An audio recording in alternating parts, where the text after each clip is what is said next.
Committee on Rules, I call up House Resolution 741 and ask for its immediate consideration. The clerk will report the resolution. House Calendar Number 40, House Resolution 741.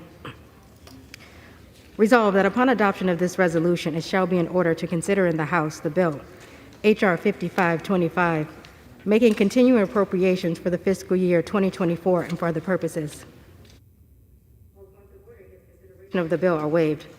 The amendments printed in the report of the Committee on Rules accompanying this resolution shall be considered as adopted.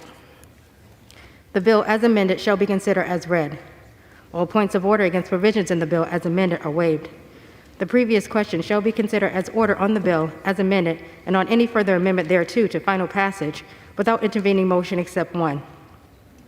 1 hour of debate equally divided and controlled by the chair and ranking minority member of the Committee on Appropriations or their respective designees. And 2, 1 motion to recommit. Section 2, upon passage of H.R. 5525, the title of such bill is amended to read as follows: reducing spending, securing the border, and for other purposes. The gentleman from Pennsylvania is recognized for 1 hour. Madam Speaker, for the purpose of debate only, I yield the customary 30 minutes to my good friend and the distinguished gentleman from Massachusetts, pending which I yield myself as much time as I may consume. The gentleman is recognized. Thank you, Madam Speaker. During consideration of this resolution, all time yielded is for the purpose of debate only. Madam Speaker, I ask unanimous consent that all members have 5 legislative days to revise and extend their remarks. Without objection. Madam Speaker, I rise in support of this rule and in support of the underlying legislation. House Resolution 741 provides for consideration of H.R. 5525, the Spending Reduction and Border Security Act, under a closed rule, with 1 hour of debate equally divided and controlled by the chair and ranking minority member of the Committee on Appropriations or their respective designees, and provides 1 motion to recommit. Madam Speaker, I rise today to support the underlying legislation, which fully funds programs for our nation's veterans, service members, in the Department of Homeland Security while reducing other discretionary spending. Additionally, H.R. 5525 secures our southern border by resuming construction of the wall, increases the number of Border Patrol agents, and reforms our asylum laws to disincentivize mass illegal immigration. Under the President's disastrous immigration policies, over 7 million illegal immigrants have entered our country, while nearly 50,000 pounds of fentanyl have flooded across our border. That's enough to kill every single person on the entire planet. This crisis must end. It will only end through efforts of House Republicans. Finally, this legislation includes an important provision authorized by the gentleman from Michigan, Mr. Huizinga, which establishes a bipartisan fiscal commission that addresses our out-of-control debt. While the Senate figures out what type of clothes to wear, House Republicans have put forth a plan which averts a government shutdown, restores fiscal responsibility, and addresses the Biden border crisis. I urge my colleagues to support this rule, and I reserve the balance of my time. The gentleman from Pennsylvania reserves. The gentleman from Massachusetts is recognized. Thank you, Madam Speaker. And let me thank the gentleman from Pennsylvania, my good friend, for yielding me the customary 30 minutes, and I yield myself such time as I may consume. Madam Speaker, I want to just take a moment first to recognize the loss of our dear colleague and historic trailblazer, Dianne Feinstein. The longest-serving woman in the United States Senate, Senator Feinstein was a political giant. She fought hard for her constituents in California, passionately defended American civil liberties, and was a strong voice for national security as chair of the Senate Intelligence Committee. She broke more glass ceilings in her career than most thought was possible, and she will be missed, and may she rest in peace. She left an incredible legacy behind. And now, Madam Speaker, I have the unfortunate task of turning to the business before us. A CR that the Republicans have brought forward. And again, I mentioned legacy with regard to Senator Feinstein. I asked my friends, is this your legacy? Is this what you want people to remember your service by?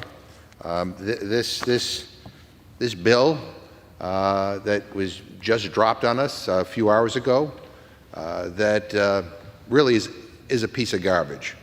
I mean, and that's putting it nicely. Madam Speaker, The clock is ticking. Less than 40 hours from a total MAGA Republican government shutdown. Less than 40 hours. And today, we are here to consider the latest Republicans' continuing resolution that has absolutely no chance of becoming law. This version of the CR we are considering won't pass the Senate. It just won't. We all know that. Hell, I don't even think it's going to pass the House. It's so bad. And it will not be signed into law by President Biden. We all know that. We got this text late last night, and thanks to the quick work of Democratic Rules and Appropriations staff, we have some preliminary analysis about what this CR means for the American people. And let me tell you, the cuts in this bill are even worse than what was proposed before. They're going in the wrong direction. House Republicans' earliest CR slashed essential programs by 8%, and 8% across the board, mindless cuts. This new version now has across the board cuts by 30% or more, by 30% or more. It's effectively a partial shutdown bill. They slash investments in cancer research. They eliminate public education by cutting funding for Head Start. They fail to support communities' recovery from natural disasters. It cuts money for wildfire suppression by 50%. Haven't you been paying attention? The wildfires in Maui and in the western part of the state? I mean, communities are desperate for help. And my friends proposed a bill that would cut money for wildfire suppression by 57%. What planet are my friends living on? They cut loans and grants for farmers in rural communities. They defund law enforcement. Republicans want to talk about fentanyl. They cut money from the DEA. I mean, what do they think? You can't make this stuff up, Madam Speaker. We estimate that if Republicans get their way, if this thing were ever to become law, up to 1 million seniors will be kicked off of Meals on Wheels. My friend from Pennsylvania talks about, we're upholding our obligation to protect our national security. I will remind the gentleman and my friends on the other side of the aisle, national security means more than the number of bombs we have in our arsenal. It means as well the quality of life for our people. It means whether or not our senior citizens have security in their retirement years. It means whether they have access to food. I mean, it means whether or not people have jobs, whether or not people can have a decent living in this country. That has to be part of the discussion on national security, and this bill just blows all that up. We expect WIC to get at least a 30% cut. Women, infants, and children that will go hungry because of Republicans' misplaced priorities. Talk about cruelty.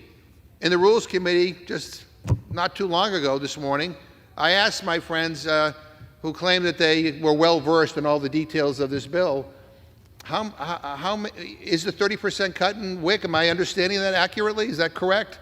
Silence. Ask how many women, infants, and children will be cut off from the benefit if this were to pass? Silence. No one knows. But we do know, thanks to the work of the staff, there's a 30% cut. A 74% cut in LIHEAP, a program that keeps Americans warm during the winter. I come from the Commonwealth of Massachusetts. We have cold winters. The gentleman comes from Pennsylvania. It gets cold in Pennsylvania too.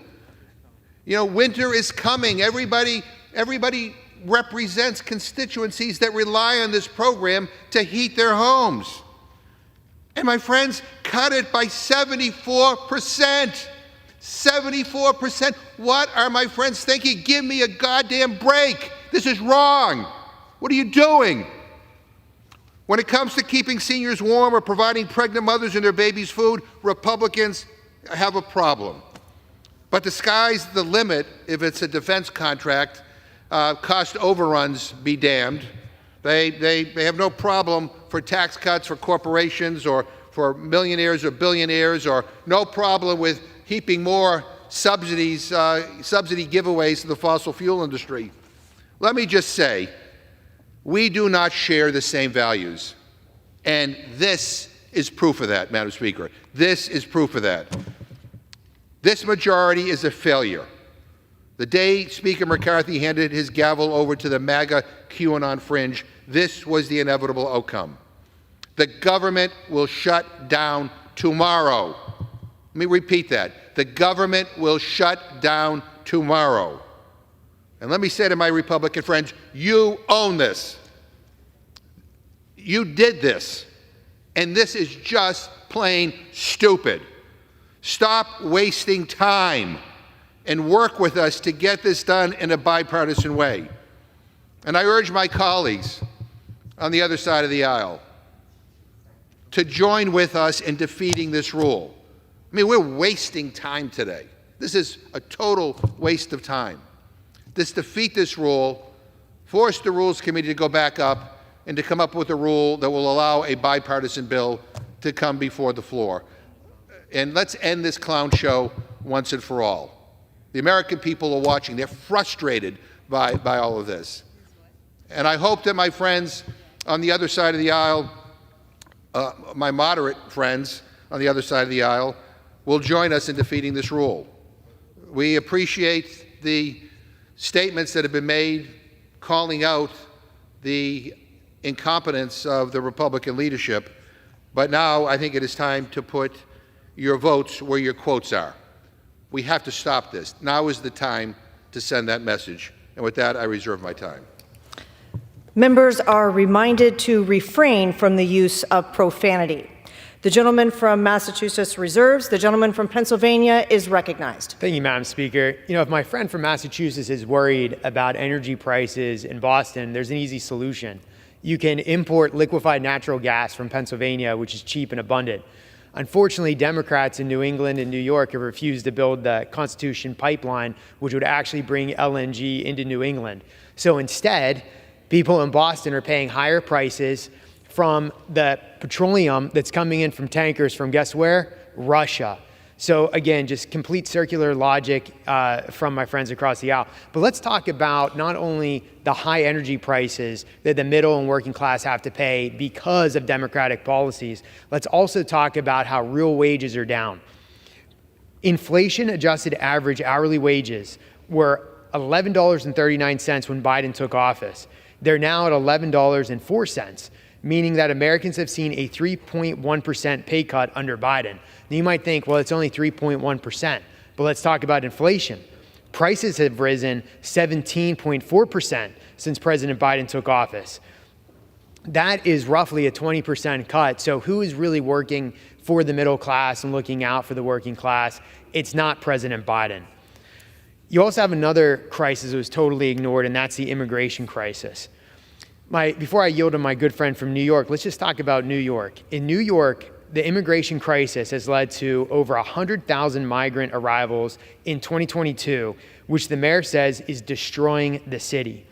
New York City Mayor Eric Adams said, and I quote, "We are about to experience a financial tsunami that I don't think the city has ever experienced," end quote. The mayor also said that, and I quote, "The national government has turned its back on New York City," end quote. Well, Mayor, it's not the national government that's turned its back on you. It's the Democratic president and the Democrats in Congress. And with that, I yield 5 minutes to my good friend from New York, Mr. Lawler. Thank you, Congressman Rushing-Lawler. The gentleman is recognized. Thank you, Madam Chair. 75% of Americans believe we are headed in the wrong direction, according to nearly every single national poll. NBC News recently had a poll that showed Republicans outperformed Democrats by 21 points on the question of who is better equipped to handle the economy. Why? Because Bidenomics has been an absolute disaster. Record inflation, skyrocketing energy prices, higher grocery bills. People are struggling.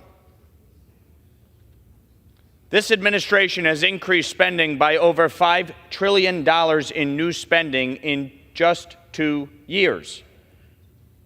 The American people elected a House Republican majority to serve as a check and balance on this administration and on the Senate, but also to govern. There are real challenges in this country, starting with our economy, our reckless, out-of-control spending, the cost of living, our long-term debt crossing $33 trillion, the fact that if we do nothing, Social Security and Medicare will both go broke within the next decade. And then, of course, immigration and the crisis at our southern border. Since Joe Biden took office, 6 million migrants have crossed our southern border, many of them illegally. Asylum cases taking 2 to 3 years at minimum to be heard. This administration has failed to combat the malign influence of the cartels trafficking women and children, trafficking drugs, fentanyl, pouring into our communities, killing 70,000 Americans just last year. It is shameful. And yet, what do the American people see? They see a government on the precipice of a shutdown. Now, my colleagues across the aisle will pin it squarely on the Republicans.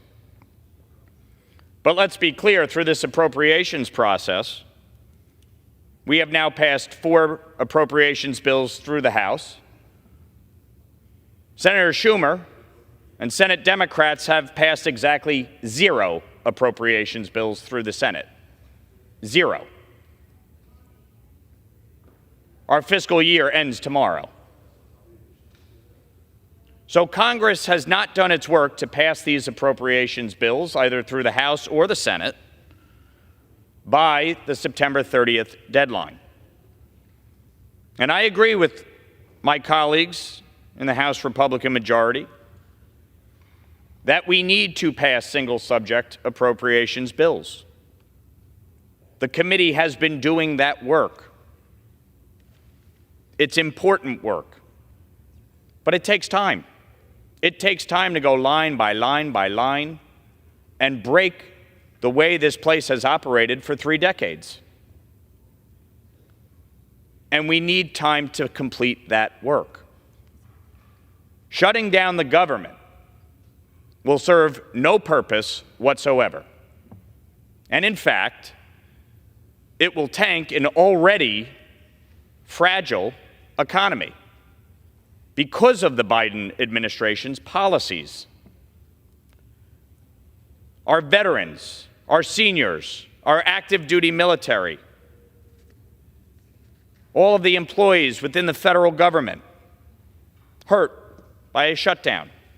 Our stock market, our 401ks impacted. There is absolutely no reason for a shutdown. And it is imperative that we in the House lead, that we govern, that we pass a continuing resolution to keep the government funded short-term while we finish our work. People can blame leadership. People can say, we should have done this back in July. I would remind some of those very people that they refused to move rules. They refused to move some of these bills because they wanted more cuts. And that's fine. That's democracy. Unlike the prior speaker, this speaker has allowed. Speaker, I'd like to reserve an additional 30 seconds to my good friend. Unlike the previous speaker, this speaker has allowed for this place to actually function as a democracy. He's not ruling it with an iron fist. So many people complained about the way that was previously run, and now they kind of want it run like that again. It's not the way we should operate. We need to pass a CR.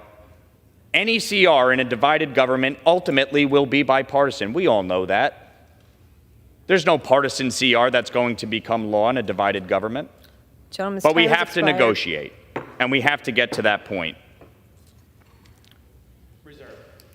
The gentleman from Pennsylvania reserves. The gentleman from Massachusetts is recognized. Well, thank you, Madam Speaker, and I appreciate the gentleman's commentary and his critique of Republican leadership. But what I didn't hear is how he's going to vote on this rule, or how he's going to vote on the underlying bill. I mean, the bottom line is, quotes are fine, but votes are better.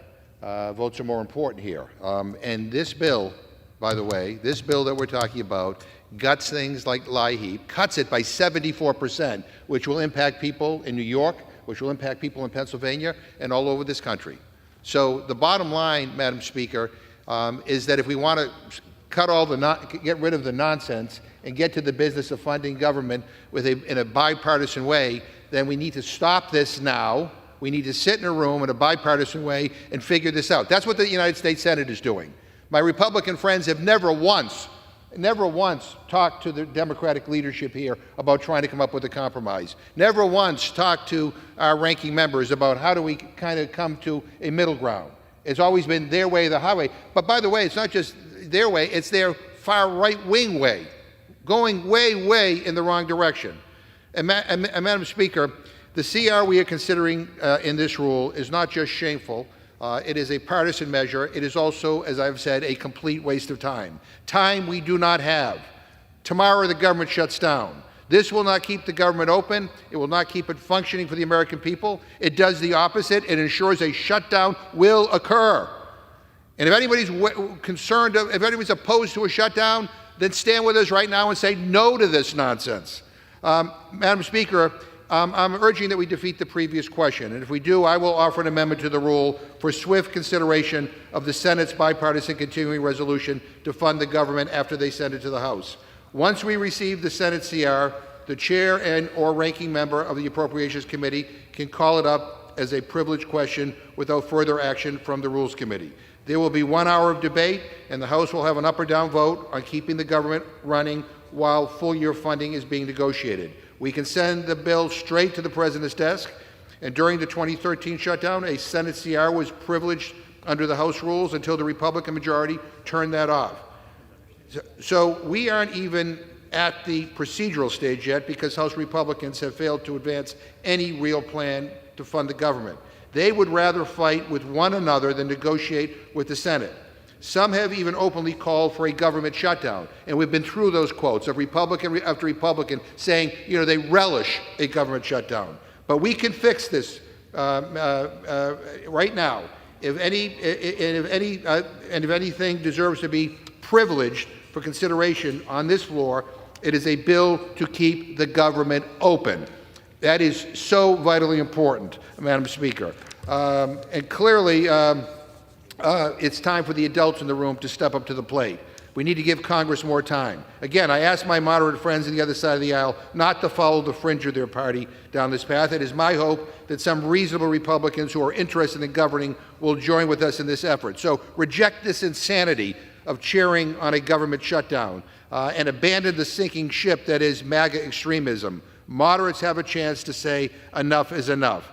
And a bipartisan CR would be temporary, but it's better than nothing. We need the time to work all this stuff out. Madam Speaker, I ask unanimous consent to insert the text of my amendment into the record along with any extraneous materials immediately prior to the vote on the previous question. Without objection. And Madam Speaker, to discuss our proposal, I yield 4 minutes to the gentleman from Colorado, Mr. Neguse. The gentleman is recognized. Well, I thank the ranking member, and I would simply say to my colleague from New York, if you believe that you don't want a shutdown, if you are trying to prevent a shutdown, prove it.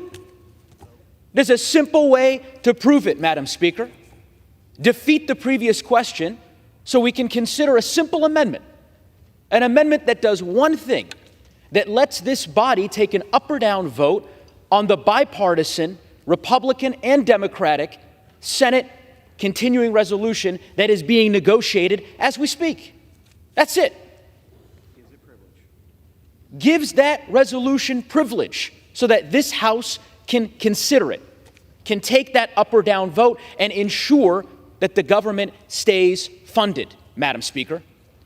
But if you're not prepared to do that, if my colleagues aren't prepared to do that, then please spare us these supposed concerns for a government shutdown that you have engineered from the start. You want to talk about blame, Madam Speaker? Here's a quote. This is not my quote. This is not conservatism. This is stupidity.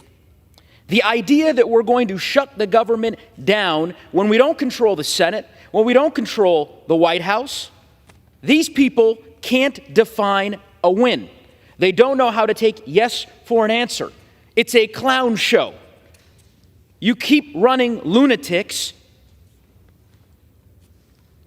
this is what you're going to have. These are not my words, Madam Speaker. These are the words of the gentleman from New York. If he doesn't want to be a part of this clown show, I don't disagree with him, by the way. I don't think the American people disagree with him either. Clearly, the House Republican caucus is in dysfunction and chaos. But there's an easy way for him to leave this clown show and govern with Republican senators, Democratic senators, with your colleagues on this side of the aisle. Defeat the previous question and support the amendment. And let's have the debate on a bipartisan CR that keeps our government funded. I don't know how a member can vote for the previous question and deprive this body of an opportunity to vote on that bipartisan CR. I don't know how you go back and tell the tens of thousands, hundreds of thousands of troops and law enforcement officers and Border Patrol agents who will be forced to work without pay that you decided that this body shouldn't vote on a stopgap measure to keep the government running. I don't know how you do that. But I can tell you this, the American people well understand the Republican plan that they have brought to the floor. You do not get to have it both ways. You don't get to say that you support law enforcement and fentanyl interdiction and then put a bill on the floor that cuts the DEA, that cuts the FBI, that will harm state and local law enforcement officers. You do not get to say you care about public safety and then put a bill on the floor that cuts by more than 50% wildland fire suppression in states like Colorado, the state that I happen to be honored to represent in the United States Congress. You do not get to have it both ways. The time for political games is over. We've got 24 hours to go, Madam Speaker. Let's defeat the previous question. Gentleman's time has expired. And let's approve this amendment, and let's keep the government up and running. And with that, I yield back. Gentleman from Massachusetts reserves. The gentleman from Pennsylvania is recognized. Thank you, Madam Speaker. For purposes of rebuttal, I yield my good friend from New York 2 minutes. It's always great to listen to DCCC talking points at a very time when Leader Jeffries said that he would not politicize this potential shutdown in a meeting of the Problem Solvers Caucus. That very day, the DCCC and House Majority Forward announced million-dollar ad campaigns, mail, TV, attacking individuals like me on the issue of a shutdown, despite me saying very clearly that I oppose a shutdown. So we know that on the other side, they actually want a shutdown. They relish it because they think it will benefit them politically. But here's what you never hear from them. They don't want to deal with the border. They don't want to shut down the border. They don't want to deal with spending cuts. They want to increase spending. They don't want to deal with our long-term debt. They want to blow it through the roof. We have real challenges in this country. And yes, we need to work in a bipartisan manner. But when Eric Adams, the mayor of New York City, is saying that the migrant crisis is destroying New York City, that it's going to cost them more than $12 billion.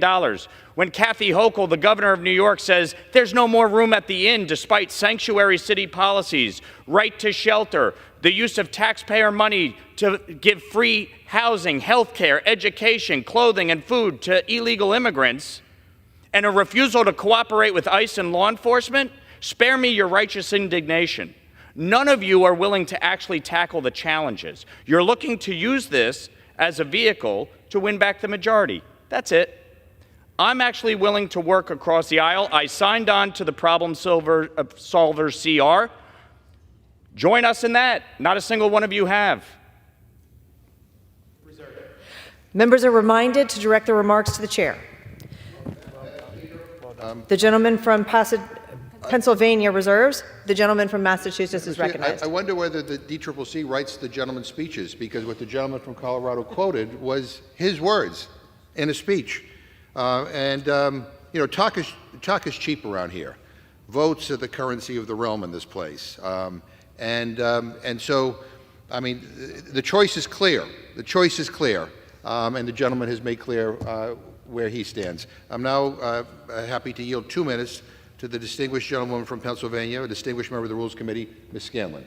Gentlewoman is recognized. Thank you, Ranking Member. So we are 37 hours, 6 minutes, and 25 seconds away from a shutdown. An unnecessary and devastating government shutdown after wasting weeks on right-wing messaging points and bills. But here, the majority has brought to this committee not a responsible short-term funding bill, but more of the same partisan posturing, dangerous and unrealistic games to placate the most extreme factions in their party. And it's well past time for the Chaos Caucus to get serious about governing. Funding the federal government is Congress's most basic duty, and this colossal failure of the Speaker and House Republicans to keep the lights on across this country will cause real harm to our economy and to hardworking families. These aren't just numbers, these are real people whose lives will be upended. This shutdown means senior citizens won't be able to heat their homes because this CR cuts 74% from the LIHEAP budget. That's $137 million cut to LIHEAP in Pennsylvania alone. That's over 342,000 families who are counting on this program and who will be left in the cold. And October, just a few hours from now, is when those funds should start to become available. This shutdown means that mothers and babies in my district will go hungry because their WIC benefits will be cut. It means that teachers will be kicked out of their classrooms that need them most because of draconian cuts to the IDEA and Title I. Estimate that nearly 150,000 teachers and service providers will be cut from our public schools where they need the help the most. Approximately 275,000 children will lose access to Head Start, undermining early education for them and their futures, and harming their parents' ability to go to work. My district is home to the Philadelphia airport. TSA workers and travelers alike will be affected by delays. Gentlewoman's time has expired. I yield the gentlelady the additional 30 seconds. Thank you. Last time the Republicans shut down the government in 2018, 2019, we had to run food drives to feed TSA workers who were required to show up but were not paid. Some of them lost their jobs when they lost their cars, doubling down on the harm. Look, a Republican government shutdown is going to hurt working families, interrupt vital services, damage our economy, endanger our national security, force millions of our troops and government employees to work without pay. All because Speaker McCarthy has turned over the House of Representatives to the most extreme members of his caucus. Meanwhile, House Democrats, bipartisan Senate leadership, and President Biden are working together to keep the lights on. I yield back. Gentleman from Massachusetts reserves. The gentleman from Pennsylvania is recognized. Thank you, Madam Speaker. I yield 2 minutes to my friend from Indiana, Ms. Spartz. Gentlewoman is recognized. Thank you, Madam Chair. Unfortunately, muscle memory is very strong in Washington, D.C. Unfortunately, Wall Street and K Street are very powerful in Washington, D.C. But fortunately, we have people on the Republican side that are willing to stand up for the main street, willing to challenge their own leadership to deliver on issues of national security. And it used to be, this institution went through tougher time. We deliberate a lot of issues, but we used to be able to come together on issues of national security and our border security and our destructive debt situation is destroying American lives. And I hope the other side will join Republicans to win this battle for the American people. It shouldn't be a political issue politicized. And if this government cannot deliver, maybe it's worse to shut it down. What it's for then? If we cannot come together on this, then we're not worthwhile to represent the American people. So I hope that the other side stop being sheep and start actually not be afraid to challenge their own leadership and do something for this country, because American people are sick and tired of us being worthless, and we need to protect this country, because if we don't save this republic, no one else, around the world will be able to defeat a lot of enemies, foreign and domestic. And I'll tell you one thing, there is nothing unreasonable and extreme to serve the people, to secure the border and deal with our debt. I would appreciate if other sides wakes up and support Republicans, and I yield back. The gentleman from Pennsylvania reserves. The gentleman from Massachusetts is recognized. Yeah. Madam Speaker, I would just say to the gentlelady, we're not here to support Republicans. We're here to support our constituents. Madam Speaker, I ask unanimous consent to enter into the record a statement of administration policy on this underlying bill. And if the President were presented with H.R. 5525, he would veto it. So this is a complete waste of time. I now Without yield objection. 3 minutes to the gentleman from New Mexico, a distinguished member of the Rules Committee, Ms. Ledger-Fernandez. Gentlewoman is recognized. Thank you so much. And Madam Speaker, this extreme Republican bill reveals their mean-spirited values more than any words they utter. Those values are to kick 275,000 young 4-year-old children out of Head Start. Republicans hypocritically talk about fentanyl, but then defund the law enforcement officers who seize this deadly drug. This bill deprives that brother, sister, daughter, or friend of yours that you might have who is battling mental health or addiction of the funds they use. Don't talk about fentanyl, don't talk about addiction if you're not going to fund the law enforcement and the health resources we need to truly tackle that. And then they slash BIA funding by 30%, including slashing the tribal law enforcement officers who are out there also interdicting and protecting us from criminal activity. The CR really reveals who extreme Republicans are. Sin vergüenzas, shameless about hurting those most vulnerable, cutting programs for our rural communities by 30%. I stand for rural America. This bill does not, and puts down our ranchers and farmers. And if they don't get their way, what'll they do? They'll shut the government down. Let's remind everybody, every time we have a government shutdown of any note, it's because Republicans did it under their leadership. And they hurt everybody in their process. And why? To protect the rich and the wealthy. To protect the rich and the wealthy, the extreme Republicans will cut Social Security. They've said it. We have the words. They will do it. They will slash public school funding horribly, horribly for those schools that most need it. And they'll criminalize abortion. Over and over again, they have told us what they intend to do in their appropriation bills. They're going to make it hard for women to get access to health care they need and they deserve everywhere. And with that, I would only say that this bill is sin vergüenza. It's shameless. I yield. The gentleman from Massachusetts reserves. The gentleman from Pennsylvania is recognized. Thank you, Madam Speaker. I'd like to yield my good friend from Michigan 5 minutes. The gentleman is recognized. Thank you, and I appreciate the gentleman yielding. The short-term stopgap government funding measure we're debating here today not only keeps our government open, which is very important, it responsibly reduces spending, makes critical reforms to secure the border, and importantly, contains the text of my bipartisan bill to establish a fiscal debt commission.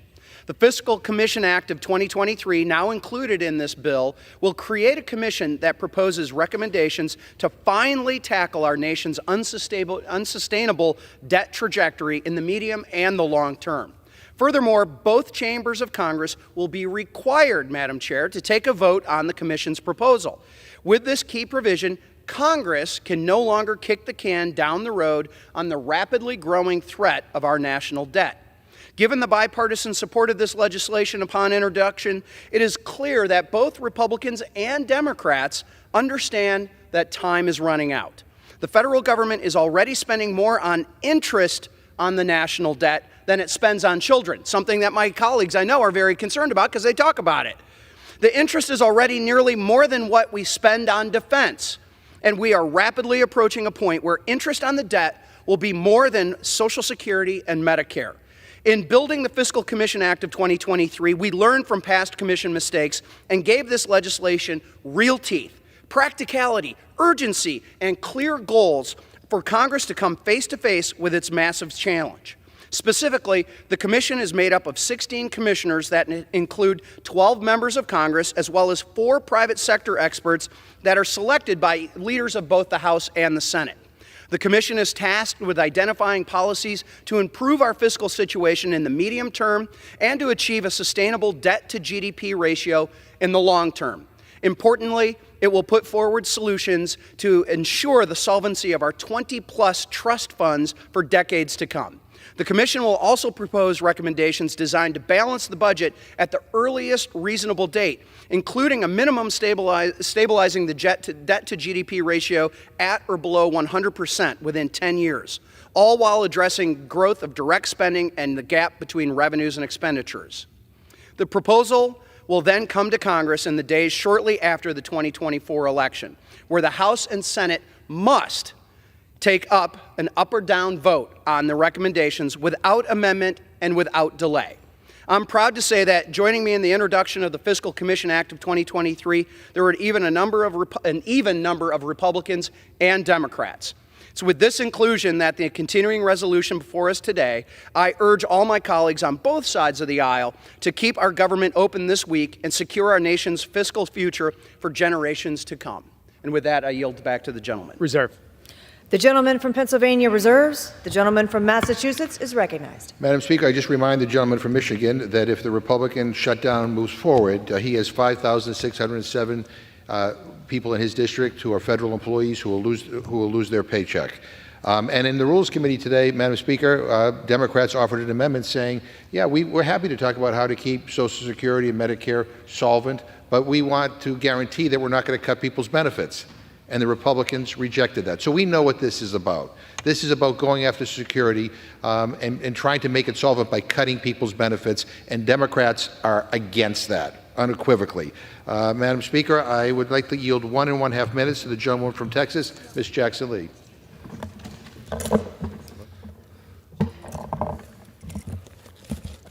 People of America are suffering. We have repeatedly told them that they are our priorities, but the people of America are suffering. Why my colleagues insist on a government shutdown, which is what they are doing. Blatantly, they have violated the very agreement that Speaker McCarthy and the President of the United States, two holding the greatest trust, agreed to be able to go forward on a funding scheme that would save the American people. But yet we stand here today where my very constituents in Houston, Texas, are going to have the soldiers that serve in our nation's military not paid. It's going to have $2 billion in loans to small businesses not given. It's going to stop 800,000 almost children not getting nutrition. It's going to stop 456 million people from getting housing. And yet we are standing here that we are patriots. I don't want a government shutdown. Food safety will be, in essence, in jeopardy. Law enforcement will not be paid. These are the people who say we are pro-law enforcement, but yet they will not be paid. And what goes on with the Senate It is a bipartisan resolution that if we vote on it today as it comes across, the government will stay open. I support the previous question because the people of America are suffering. And I don't expect this draconian cutting everything, losing salaries for the military, cutting out food benefits, cutting Social Security payments, cutting Medicare payments, Medicaid payments to be our definition of individuals who are standing here working for the American people and my fellow Houstonians. My commitment is to be here to insist that the government not close. I don't know why a common sense continuing resolution cannot be passed. I do want to say that as this has been offered into the record, the President's statement, how can we run government if a deal that was made by the Speaker, McCarthy, cannot be kept that was made with the President of the United States on behalf of the people of this nation? So, as I stand here today, I want to insist Gentleman's time has expired. that the people are suffering. Let us stop their suffering. Keep the government open. The gentleman from Pennsylvania is recognized. Thank you, Mr. Speaker. I yield the gentleman from Florida a minute and a half. The gentleman is recognized. The House of Representatives has passed funding bills to fund our veterans, our troops, our Border Patrol, our state and foreign ops. These are the core functions of government. The Senate should take up and pass those bills to make sure those folks are paid, and they should do it today. But the rule we are on now advances a continuing resolution that weakens the Republican position on strong border policies. Just last night, we passed a Department of Homeland Security appropriations bill that was lashed to policy requirements at the Department of Homeland Security. They had to do certain things to fix the border to get the money. And one of those things was E-Verify. Last night, we stood together and we demanded that E-Verify be included if Mayorkas wanted the money. And this continuing resolution that the rule we're on now would facilitate strips E-Verify and takes it out. Why would Republicans just overnight back away from such a strong and necessary provision as E-Verify? I will be voting against this continuing resolution because I want House Republicans to have the strongest position on the border. The American people will come with us on that. We've just got to have the courage to lead and not surrender. I know the big businesses don't want E-Verify, but we should want it anyway for the American worker. I thank the gentleman's indulgence and I yield back. Reserve. The gentleman from Pennsylvania reserves.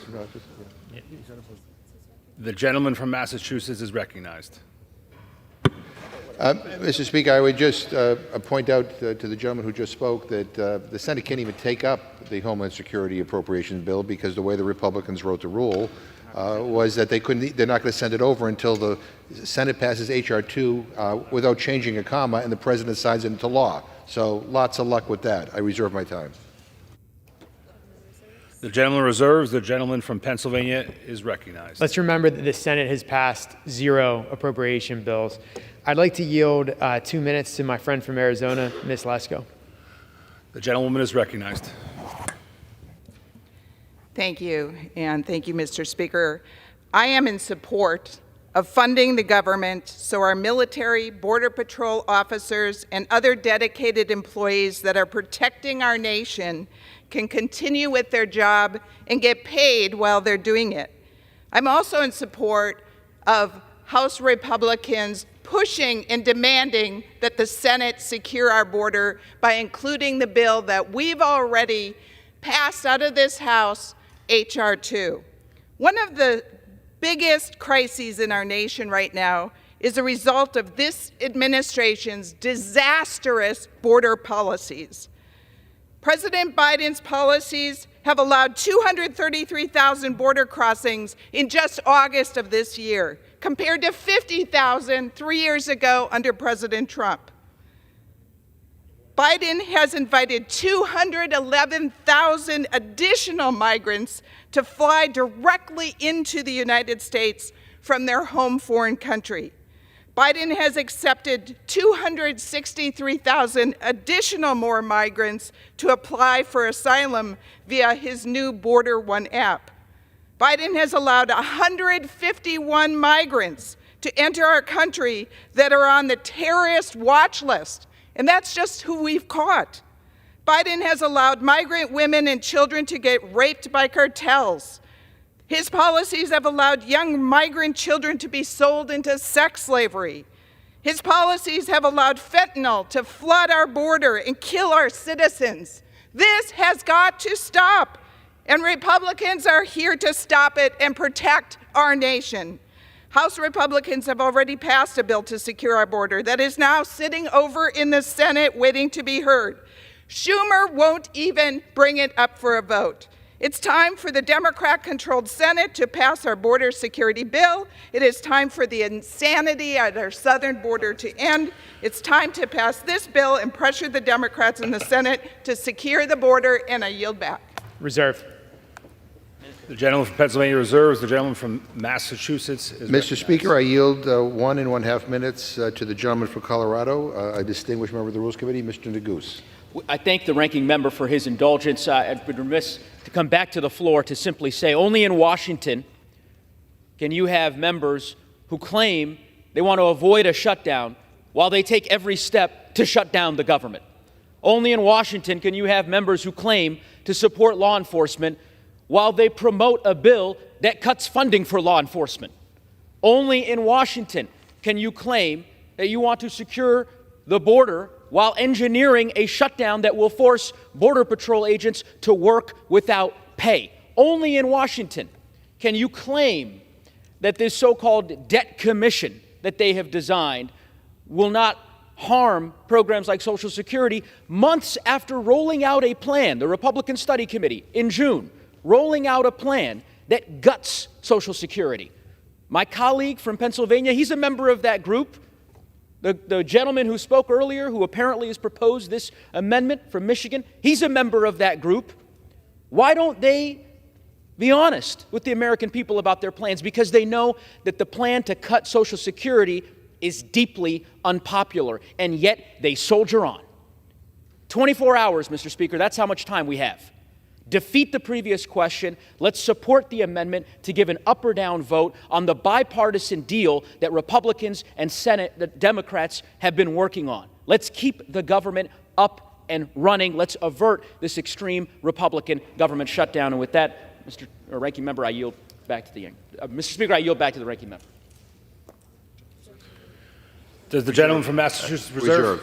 Gentleman from Massachusetts reserves. The gentleman from Pennsylvania is recognized. Thank you, Mr. Speaker. I would just ask my good friend from Massachusetts if he has any further speakers. No, I do not. I thought that was the case. Just wanted to make sure. I am prepared to close, and with that, I reserve. The gentleman reserves. The gentleman from Massachusetts is recognized. Mr. Speaker, may I inquire about how much time remains for both sides? The gentleman has 3 1/2 minutes remaining. Okay. Mr. Speaker, I yield myself the remaining time. Mr. Speaker, it's an absolute joke that we are here today dealing with this, as I said at the beginning of my remarks, piece of garbage. That's what it is. This is not a serious attempt at legislating. This is a MAGA Republican press release at best, and it's a lousy press release. All the priorities that are in this bill represent deep cuts to things that matter to Democrats. Yeah, when we talk about national security, we just don't only talk about the size of our military and the number of bombs we have. We talk about whether or not people in this country have access to jobs, whether they have food, whether or not we have good schools, whether or not people have access to health care, retirement security. We talk about things like the purity of our environment. My Republican friends, talk about bombs, and they talk about tax cuts for the rich and for big corporations. They don't care about the people that are at the heart and soul of our concerns on the Democratic side. I mean, because if they did, they wouldn't cut and slash programs like WIC, the Women's, Infants, and Children's Program, providing basic nutrition for low-income pregnant moms and newborn babies. They wouldn't cut LIHEAP, a program that provides vulnerable people with help to be able to heat their homes in the winter. They wouldn't cut it by 74%. Who does that? Who thinks like that? And who would come to the floor and defend that kind of garbage? So the bottom line is we don't share the same values. It is that simple. And I'm going to tell you, we're going to fight as hard as we can against all the things that you claim you value in this bill, because this is not what America is about. I mean, basically, this is about turning our back on people. This is essentially a government shutdown in and of itself. Let me just close with just a couple of comments to our moderate friends who go on MSNBC and give all these quotes about how they want a balance and how they want this and how they criticize their leadership, and then they come to the floor and vote with the majority. Enough of that. You know, it is votes, not quotes, that matter. It is votes, not quotes. So if you really want to avoid a government shutdown, to the so-called moderates on the other side of the aisle, vote with us. Vote no on the previous question so we can guarantee that the Senate-passed bill will have a vote here in the House. Vote no on the rules so we don't have to waste all this time today arguing over this nonsense, this hardline right-wing garbage, you know, that guts the heart and soul of our social safety net. We can do so much better. At the end of the day, we have to come together, Democrats and Republicans, and come up with a bill. My friends keep on going in the wrong direction. They keep on going further and further to the right. That's a road to nowhere. I mean, the Senate, to their credit, Democrats and Republicans are talking. You guys can't even talk with yourselves. You're fighting amongst yourselves. Maybe, this is a radical idea, maybe sit down and try to negotiate a bipartisan solution here. Because you control one half of one branch of government, and barely. But you never know it when you see this kind of stuff come to the floor. Enough of the nonsense. People send us here at the minimum to keep the lights on. You got to do that. Work with us. Stop this nonsense. Again, vote no on the previous question. Vote no on this garbage. The gentleman's time has expired. Yield back my time. The gentleman from Pennsylvania is recognized. Thank you, Mr. Speaker. I'm prepared to close, and I'd yield myself the balance of my time. The gentleman's recognized. Last week, our national debt reached a record high of, wait for it, $33 trillion. This is a result of the White House. It's a result of the previous Democrat-controlled Congress spending trillions of dollars outside the appropriations process. Let's remember, under Democratic control, we saw the highest inflation in over 40 years, we saw the highest interest rates in over 20 years, and we saw a 17% increase in consumer prices. That's why this underlying legislation establishes a bipartisan fiscal commission to get our nation on the right course. But this is just one of the many manufactured crises caused by Democrats' reckless, far-left policies. Just look at our southern border. At the southern border, President Biden's immigration policies caused a flood of illegal immigrants into our nation and illicit fentanyl into our communities. Just last week, our nation set an all-time record for illegal crossings in a single year. Over 25,000 pounds of fentanyl have also been trafficked across our southern border this year. To put that into perspective, this is enough to kill every single American citizen. Sadly, too many towns across my home state of Pennsylvania have felt the consequences of the Democrats' pro-open border agenda. In Pennsylvania alone, there were over 5,000 reported overdose deaths in 2022. Not only is the White House doing nothing to address this crisis, the Democrats' pro-crime agenda actually encourages it. If you doubt me on that, let's just take a look at what happened in Pittsburgh recently. In Pittsburgh, law enforcement caught a drug trafficker with $2 million worth of fentanyl. And to put that into perspective, that's enough to kill 35% of the population in Pennsylvania. And then, to make matters worse, a far-left radical judge released that criminal on the streets the very next day, and he's since fled the state. This is absolutely ridiculous. House Republicans are the only leaders in Washington willing to do something about this. Thanks to Republicans and our commitment to America, the underlying legislation will reduce our exploding national debt, it will avert a government shutdown, and it will secure our southern border. For those reasons, I urge my colleagues to vote yes on the previous question and yes on the rule. I yield back the balance of my time, and I move the previous question on the resolution. The gentleman yields. The question is on ordering the previous question on the resolution. Those in favor say aye. Aye. Those opposed say no. No. The ayes have it. Mr. Speaker, Gentleman is recognized. I ask for the yeas and nays, please. The yeas and nays are requested. Those favoring a vote by the yeas and nays will rise. A sufficient number having risen, the yeas and nays are ordered. Members will record their votes by electronic device. Pursuant to Clause 9 of Rule 20, this 15-minute vote on ordering the previous question will be followed by 5-minute votes on adoption of the resolution if ordered and agreeing to the Speaker's approval of the journal if ordered. This will be a 15-minute vote.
This vote, the yeas are 217 and the nays are 207.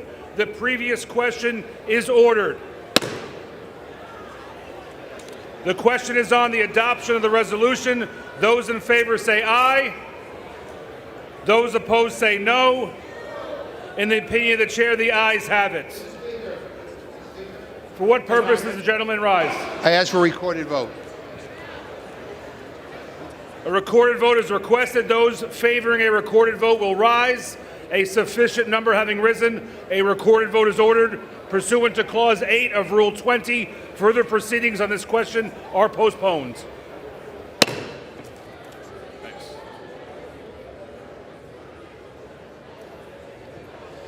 Shh.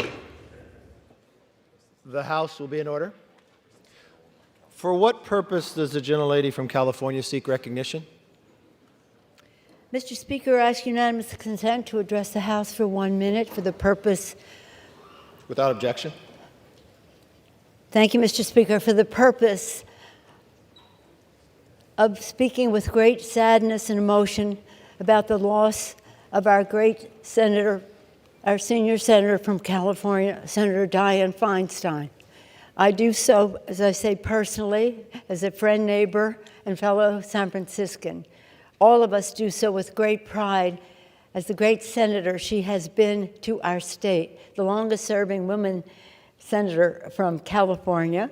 She came here with Barbara Boxer. She stayed on, and she left on her own terms. The first woman mayor of San Francisco, coming into office under sad circumstances, but leading us with great dignity,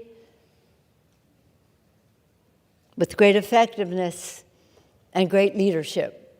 Much more will be said about it. We'll have so much time to talk and brag about Dianne Feinstein. Her legacy will be a long one that we will all be inspired by. But today, at this time, just hours since her passing, rather than talk about her, let us just pray that she rests in peace. And in that regard, Mr. Speaker, I ask unanimous consent that all present in the chamber, as well as members and staff throughout the Capitol, to please rise for a moment of silence in remembrance of the late Honorable Senator Dianne Feinstein.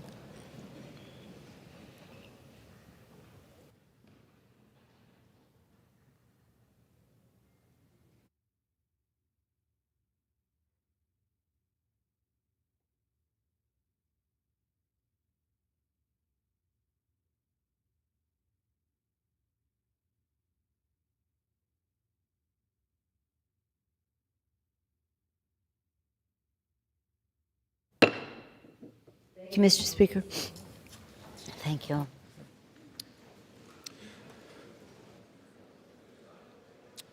Pursuant to Clause 8 of Rule 20, the unfinished business is the vote on the adoption of House Resolution 741, on which the yeas and nays are ordered. The clerk will report the title of the resolution. House Calendar Number 40, House Resolution 741, resolution providing for consideration of the bill, H.R. 5525, making continuing appropriations for fiscal year 2024 and for other purposes. The question is on the adoption of the resolution. Members will record their votes by electronic device. This is a 5-minute vote.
On this vote, the yeas are 218, the nays are 210. The resolution is adopted.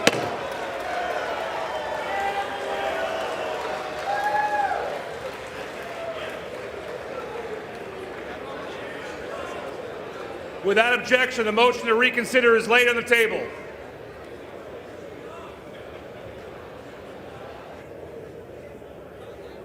Amen.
Pursuant to Clause 8 of Rule 20, the unfinished business is the question on agreeing to the Speaker's approval of the journal, which the Chair will put de novo. The question is on agreeing to the Speaker's approval of the journal. Those in favor say aye. Those opposed, no. In the opinion of the Chair, the ayes have it, and the journal stands approved.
House will be in order.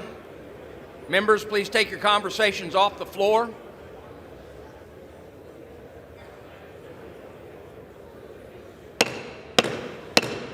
The House will be in order.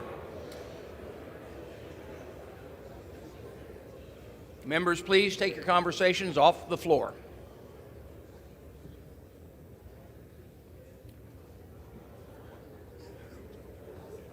For what purpose does the gentlewoman from California seek recognition?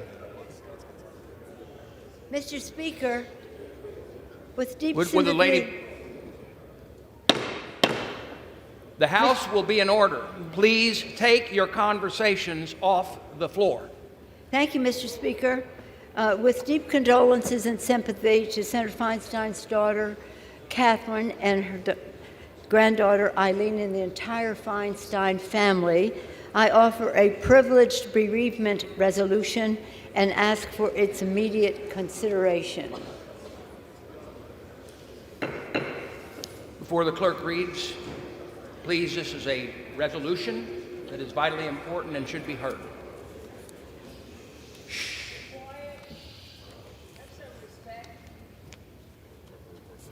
The clerk will report the resolution.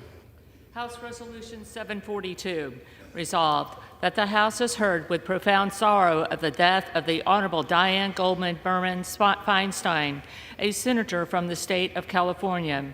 Resolved that the clerk communicate these resolutions to the Senate and transmit a copy thereof to the family of the deceased. Resolved that when the House adjourns today, it adjourn as a further mark of respect to the memory of the deceased senator. Without objection, the resolution is agreed to and the motion to reconsider is laid on the table.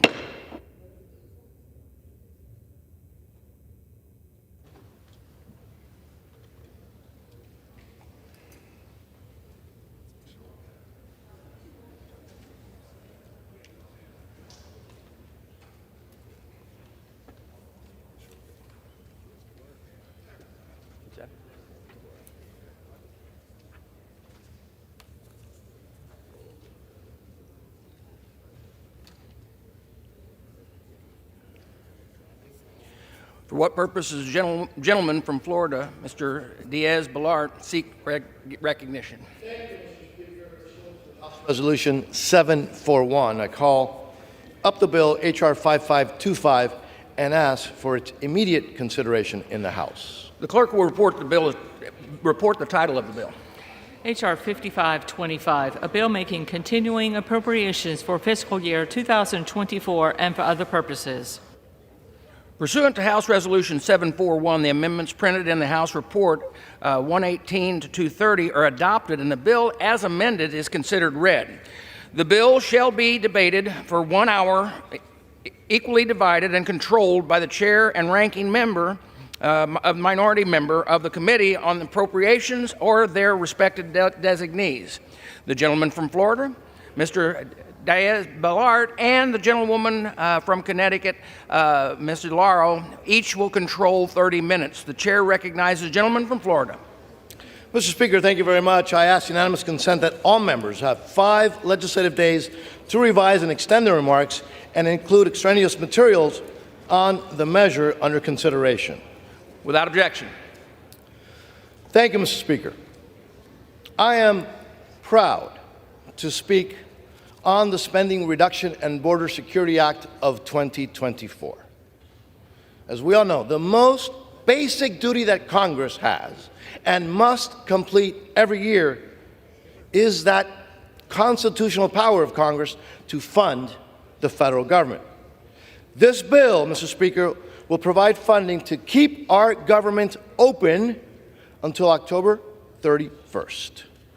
So, unless we act now, the government will shut down midnight on Saturday. Let's be very clear, Mr. Speaker. The House has already passed 4 appropriation bills, which constitute the majority of funding for our government. Now, unfortunately, the Senate continues to sit on its hands and has failed to pass any of them thus far.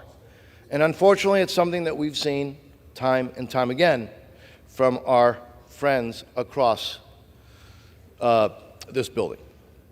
The country, Mr. Speaker, has nearly 32.9 trillion, that's trillion with a T, Mr. Speaker, dollars in debt.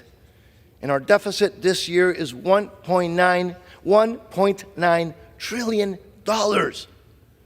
The Biden administration has gone on a crazy, irresponsible spending binge with money that we do not have to spend, money that is borrowed mostly from communist China. It's time, it is time that we slow this out of control, unsustainable spending to a level that is sustainable. Yesterday, Mr. Speaker, I was proud that the House of Representatives passed the State and Foreign Operations Appropriations Bill, one that I was pleased and honored to lead, that cut wasteful spending while making crucial investments in our national security, all while the total cost of that bill, passed last night, is way below fiscal year 2015 spending levels. That bill that we passed will slow our spending by really taking discretionary spending back to fiscal year 2022 overall. Now, excluded from those reductions in this bill are any reductions from defense, veterans, homeland security, and disaster relief. It is a very important start and well overdue to fund our priorities, the American people's priorities, but doing so in a responsible way that does not bankrupt the American taxpayer. Mr. Speaker, in addition, this bill provides flexibility to the Department of Defense for new starts. But this bill does more than just deal with our out-of-control spending, which it must. It will also help stem the just inhumane tide at our southern border. Mr. Speaker, our southern border is out of control. The Biden administration has failed to even do the bare minimum to secure our border. And as I've said before, Mr. Speaker, it is beyond negligence and incompetence, and it has fatal consequences. That just irresponsible attitude of the Biden administration when it comes to the southern border. In just the last few days, we have seen a surge at the border with an average of over 9,000 apprehensions each and every day. This is unsustainable, it's unthinkable, and I would add, it's immoral. Mr. Speaker, our border is out of control. Actually, no, let me correct myself right here on the floor of the House, Mr. Speaker. No, it is controlled now 100% by the narco-terrorist cartels on the Mexican side of the border. That's who the administration has ceded control of the southern border to. And this crisis is only going to continue to get worse and worse unless we act. Earlier this year, the House approved the bill that I was just honored to lead, H.R. 2, the Border Security Act of 2023. As you know, Mr. Speaker, this bill would make changes to our immigration policies that would help reclaim control of the southern border. And I'm proud to say that the Spending Reduction and Border Security Act of 2024, which I'm speaking about today, includes the Border Security Act of 2023, already passed by this House. This bill provides a solution. This bill that we're discussing now, that I'm mentioning now, provides a solution to keep the government open.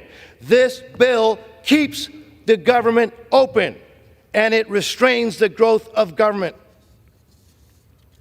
while giving us an opportunity to continue negotiation on the appropriation bills. So, Mr. Speaker, I urge my colleagues to do the responsible thing, support this bill so that we can send it to the Senate and keep the federal government open. That's what we are dealing with. That's what the vote is about, and I urge all of our colleagues to do the right thing and vote yes on this bill. I reserve the remaining part of my time. Gentleman from Florida reserves. The gentlewoman from Connecticut is recognized. Thank you, Mr. Speaker. I yield myself such time as I may consume. Gentlewoman is recognized. I rise to oppose this continuing resolution. If you cannot agree to the funding levels for 2024 in order to keep government open, you must pass a continuing resolution. A 30% slashing of the federal government only, quote, continues the majority's inability and unwillingness to govern responsibly. I would argue you cannot call it a, quote, conservative resolution either. There is nothing conservative about the indiscriminate destruction of public investments in America's families. But regardless of what it is called, this bill inflicts serious consequences on the American people. Whether it is signed into law, which it never will be, or because of the costly shutdown it triggers. We are less than 48 hours from a government shutdown. And what do we have to show for it? The American people are tired of the doublespeak coming from the majority. There are House Republicans who have repeatedly assured the public that nobody wants a shutdown. And there are others who tell us they think a shutdown would be a good thing for the country. And maybe they are not worried about a shutdown because they know that members of Congress will not miss a paycheck. I can speak for every Democrat in the Congress when I say we oppose this Republican shutdown, a shutdown that will be devastating for our country. So what have the Republicans offered as their effort to avoid a government shutdown? What would this bill do? This bill will slash investments in cancer research, leave communities recovering from natural disasters out to dry, undercut allies with a $1 billion cut to Israel, and further cuts to our support of Ukraine. It defunds law enforcement by 30% and makes our communities less safe, and it takes food out of the mouths of millions. This bill raises costs on American families at a time when the cost of living is already too high. It cuts Title I education funding, the bedrock of American public education, to the effect of 150,000 teachers being pulled out of classrooms, and 275,000 children would lose access to Head Start, undermining early education and making it harder for parents to work. In an unprecedented move, the House Republican bill cuts the Low-Income Home Energy Assistance Program, the LIHEAP program funding, by roughly 74%. More than 5 million households will lose their home heating or cooling benefits or have their benefits cut by hundreds of dollars, threatening their ability to heat their homes in winter or cool their homes in summer. House Republicans are threatening public health by cutting food safety and inspection service by 30%. Without adequate inspection, the staff in our meat and our poultry plants, these plants will be required to close or reduce their hours. It hurts workers' paycheck, it reduces the meat and poultry supply, it raises the cost of food on American families, and risks the consumption of contaminated food. With the cuts in this bill, 400,000 fewer small businesses would be assisted by the Small Business Administration. Entrepreneurial development programs. This would have significant impact on small business owners, especially among veterans, women, and Native American entrepreneurs. This bill has no future. At best, it is dead on arrival in the Senate and would never be signed by the President of the United States. Everyone in this room knows that keeping the government operating and passing bills to fully fund the next fiscal year will require bipartisan cooperation. You need the House and the Senate, Democrats and Republicans, to pass appropriations bills. Yet, House Republicans are refusing to work with and negotiate with Democrats. This is a pointless charade with grave consequences for the American people. House Democrats are ready to work. We were ready in the spring. We were ready last week. We are ready this weekend. We are ready today, tomorrow, and every day to work in good faith with our colleagues on the other side of the aisle to meet the needs of the American people. Let's get to work, serious work. Thank you, and I reserve the balance of my time. The gentleman from Connecticut reserves. The gentleman from Florida is recognized. Mr. Speaker, let's be very clear. We're going to know shortly who wants to shut down the government and who wants to keep it open, because we're going to have a vote. And this, in front of us today, this resolution is to keep the government open. So I know there's going to be a lot of talk, but we're going to have a vote. And if you vote for this resolution, it keeps the government open. And if you vote against it, government shuts down Saturday night. That's not too complicated. The American people are smart. They get that. So of all the talk that we're going to hear, we will know on that vote. If you vote for this resolution, you're voting to keep the government open. If you vote against it, well, you're voting to shut it down. I now would like to yield 2 minutes to the distinguished chairman of the Committee of Natural Resources, Mr. Westerman, again for 2 minutes. The gentleman is recognized for 2 minutes. Mr. Speaker, we've all heard that life is about making choices. Serving in Congress requires making big choices on a big stage that are forever chronicled in our votes. Take out all the rhetoric and all the policy disagreements, and at the end of this debate, every member of the House will have a choice to make and a vote to cast. Making choices is about setting priorities. House Republicans have made it clear that cutting spending, securing the border, and keeping the government open while we finish the year-long spending bills are our priorities.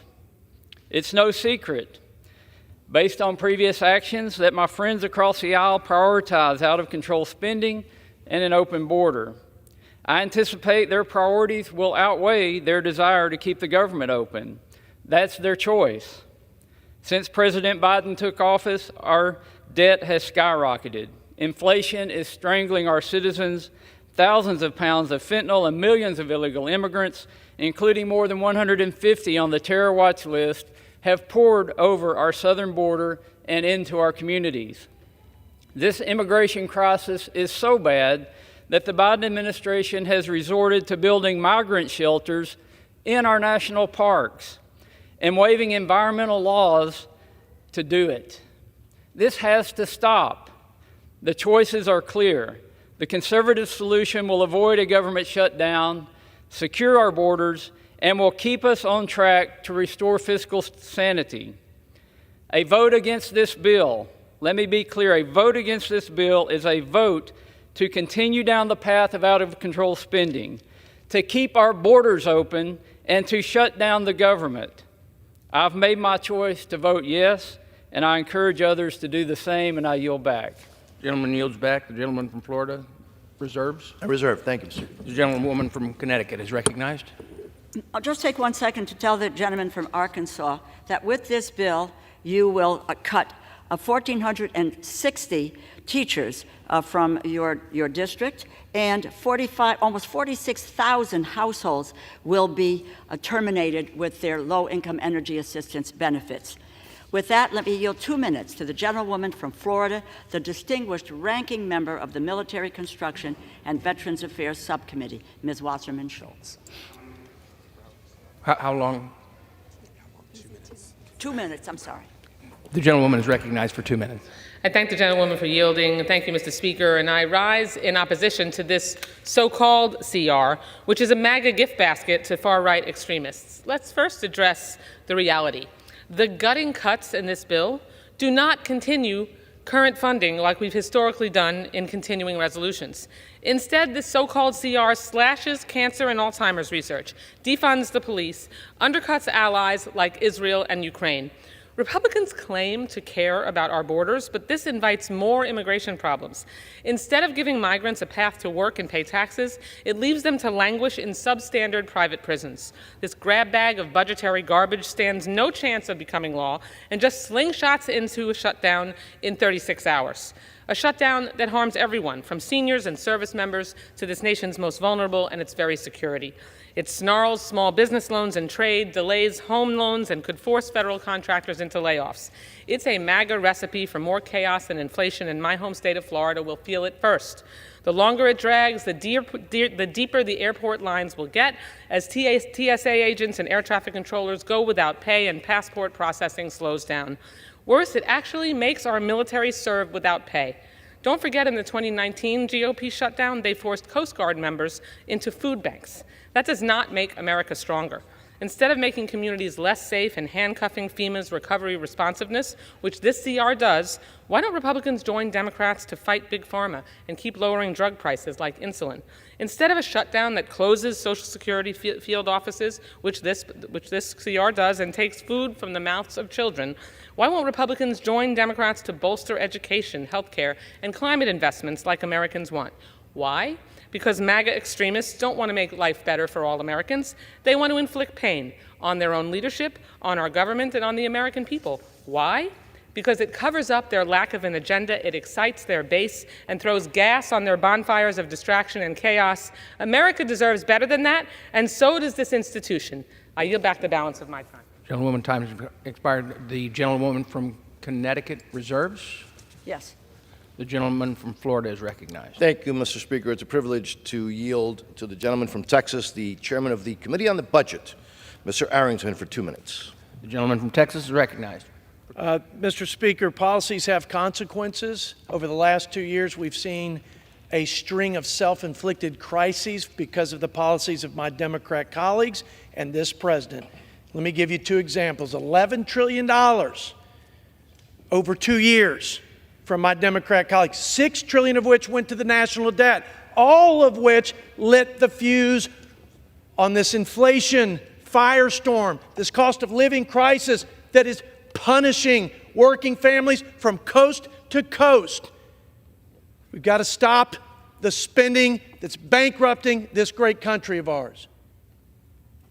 This president's dereliction of duty to uphold the laws of the land, his failure to provide for a common defense, to defend our sovereign borders, and to put the safety and security of the American people first has created an unmitigated and unprecedented crisis at the border, where we are being flooded with criminal activity and drugs that are killing people, 300 a day, leading cause of death in the United States. I got a plan. We have a plan. And my Democrat colleagues are going to have to respond to that. We're going to fund the government, keep it open. But we're going to give you measures to secure the border and prioritize the safety of the American people. And we're going to reduce the spending. We're going to save this country and our children's future while we're at it. Because that's the responsible thing to do, not only for our country and our citizens of our country, but future generations of Americans who will inherit the whirlwind if we don't start reining in this wasteful Washington spending.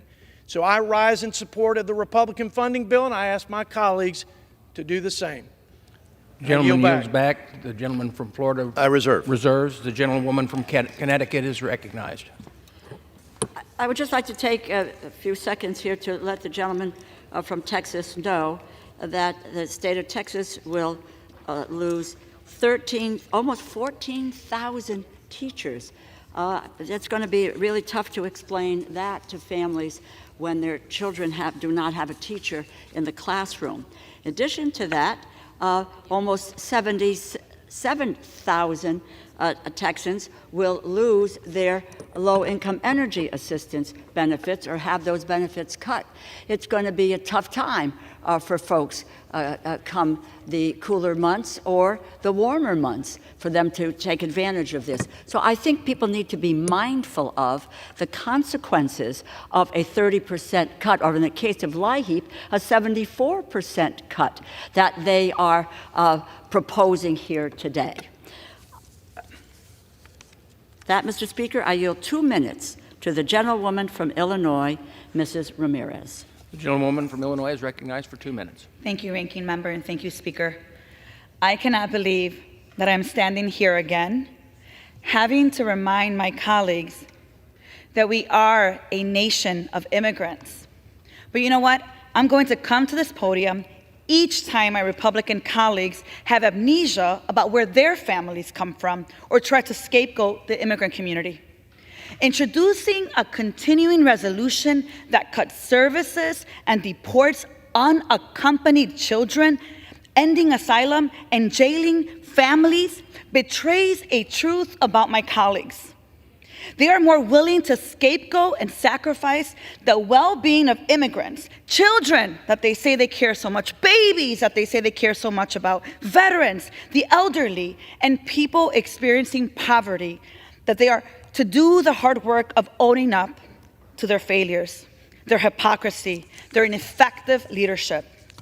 To me, it is hypocritical to target immigrants when many of the people in this chamber have reaped the benefits of immigrant labor and have become wealthy on the backs of immigrant sacrifice. Let me tell you, because my mother tells me about her journey, it takes courage to cross the border, to seek a job, or to pursue an opportunity to raise your children in safety. The courage of our people stands in stark contrast to the cowardice of my colleagues. There's nothing people-centered about this Republican CR. There's nothing noble or redeeming about it. It's time for a clean CR that does not scapegoat the people this nation has been built on. And let's stop indulging on the cowardice of my colleagues. And for this reason, Speaker, at the appropriate time, I will offer a motion to recommit this bill back to committee. And if the House rules permitted, I would have offered the motion with an important amendment to my bill. That amendment would strike the section that makes 30% cuts across the board. I ask unanimous consent to enter the record unto the amendment. The gentlewoman's time has expired. And I hope my colleagues will join me. I yield back. Without objection, the request is granted. Reserve. Woman from Connecticut reserves. The gentleman from Florida is recognized. Thank you, Mr. Speaker. I would remind my colleagues in the House and the American people that just last year, 900 immigrants died trying to cross the border. That is not humane. That is insane. And that we are not willing to look away and tolerate in the name of what? No, that is what is intolerable. And I will not be lectured, Mr. Speaker, when 900 migrants died trying to get to the United States, and when there are thousands of children who are now missing that were supposed to be taken care of by the United States federal government, you don't hear about that. That is not humane. This legislation puts an end to that insanity. Mr. Speaker, I now am honored to yield to the gentleman from Ohio, the chairman of the Committee on Judiciary, Mr. Jordan, for 2 minutes. I think the gentleman from Ohio is recognized for 2 minutes. Thank you, Mr. Speaker. I thank the gentleman for yielding. Look, the fiscal year ends in 36 hours. This bill funds the government. We have a $2 trillion deficit, $33 trillion debt. This bill cuts spending. We have a border that's wide open. This bill secures the border. 3 simple, common sense things. But the most important of those 3 is the one that Mr. Diaz-Balart was just talking about, the border situation. 2021 was the highest number on record for illegal migrants entering the year. Highest year on record until 2022. And that was the highest year on record until this year. That's how bad this is. And here's the important point. It's not just conservatives. It's not just Republicans talking about securing the border. The mayor of New York said the migrant, quote, the migrant crisis will destroy New York City. Everyone in the country knows what needs to be done. This bill does it in a common sense way, reasonable cuts in spending to deal with the huge deficit we got, but most importantly, addresses the most pressing issue we have. The most pressing issue in the country today is the border situation. And everyone in the country knows it, it seems, except Democrats in the United States Congress. I urge a yes vote. The gentleman yields back. The gentleman from Florida reserves. The gentlewoman from Connecticut is recognized. I would just take a second to let the gentleman from Ohio know that 232,000 people in Ohio will be without low-income energy assistance benefits. And further, there will be 5,500 teachers who will be pulled out of classrooms, and the families in both instances will suffer while the gentleman talks about issues that are not truly affecting what is happening in the everyday lives of the people that he represents. And with that, let me yield to 2 minutes to the gentlewoman from Texas, Ms. Jackson Lee. The gentlewoman from Texas is recognized for 2 minutes.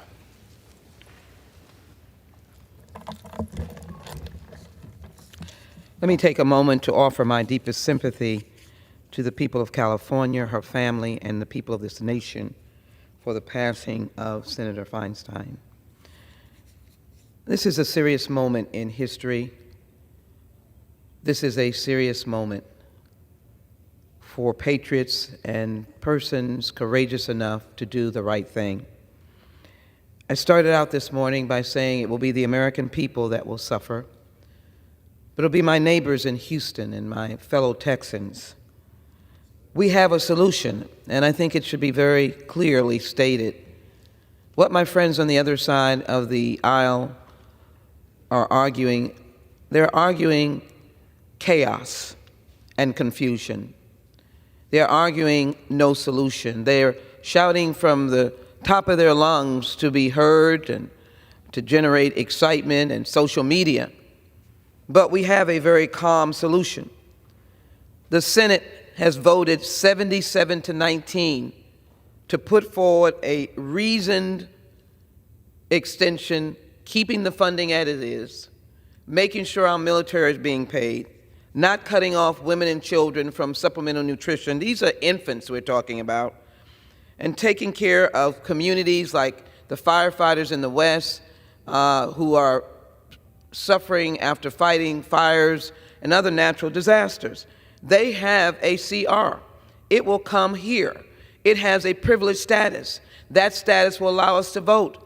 The government will be open, and then the engagement on issues that are in disagreement or agreement could be worked. But if we continue this shrill talk and don't reasonably act courageously as patriots and to be able to stop the suffering of the American people, we'll have 50,000 pounds of cocaine because we won't have Customs and Border officers. The gentlewoman is recognized for an I thank the additional 30 gentlelady. seconds. We'll have 110,000 of your children where parents are going to work will have no Head Start slots. 65,000 children will not have access to child care. 60,000 seniors will be robbed of nutrition programs. Then we'll have 2.3 million women and infant and children, as I said, without WIC. No educational dollars, fewer teachers, 4,000 fewer safety inspections, and we will be undermining law enforcement. So if anyone wants to be shrill, here's a solution. Bring the temperature down, The pass the gentlewoman's time Senate has CR, expired. open the doors and stop these draconian cuts gentlewoman's because you're time hurting has the American expired. people and my fellow Houstonians. The I yield gentlewoman's back. time has expired. The gentlewoman from Connecticut reserves. The gentleman from Florida is recognized. Thank you, Mr. Speaker. I'll remind everyone what we're talking about today. This keeps the government open, it secures the border, and it, frankly, reduces wasteful spending. That's what we're dealing with here. It is a real pleasure to now yield to the gentleman from Texas, Mr. Roy, 2 minutes. The gentleman from Texas is recognized for 2 minutes. I thank my friend from Florida. I rise in support of this legislation. strongly in support of this legislation. This is legislation that will make sure our troops are paid. It will make sure that our military can continue to do its job. It will make sure that our border is secured. And it will simply return funding to the federal bureaucracy to pre-COVID levels. That's what we're talking about here. That's what my colleagues on the other side of the aisle are so up in arms about, that we must have a bureaucracy bloated with massive expenditures in a post-COVID universe, or your life as you know it is going to end. When the Declaration of Independence was written, when our unalienable rights to life, liberty, and the pursuit of happiness were drafted, those rights did not emanate from this floor. That pursuit of happiness did not come from this floor or anywhere in this building, because this building didn't exist. It didn't come from Congress because Congress didn't exist. The fact is that no matter what happens heading into this weekend, whatever the result, there are 50 state governments that are continuing to operate. There are 3,000 county governments operating. There are 20,000 city and municipalities with governments operating, 12,000 independent school districts, because we have a federal system of government.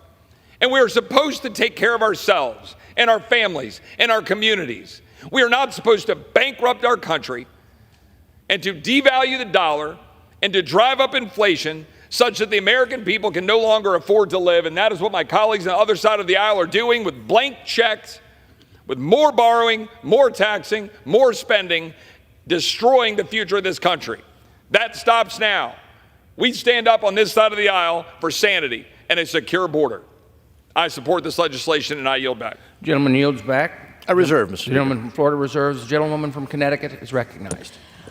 I find it hard to believe that the gentleman from Texas believes that wasteful spending is on teachers who really teach our youngsters, and 14,000 of them will be gone in the state of Texas.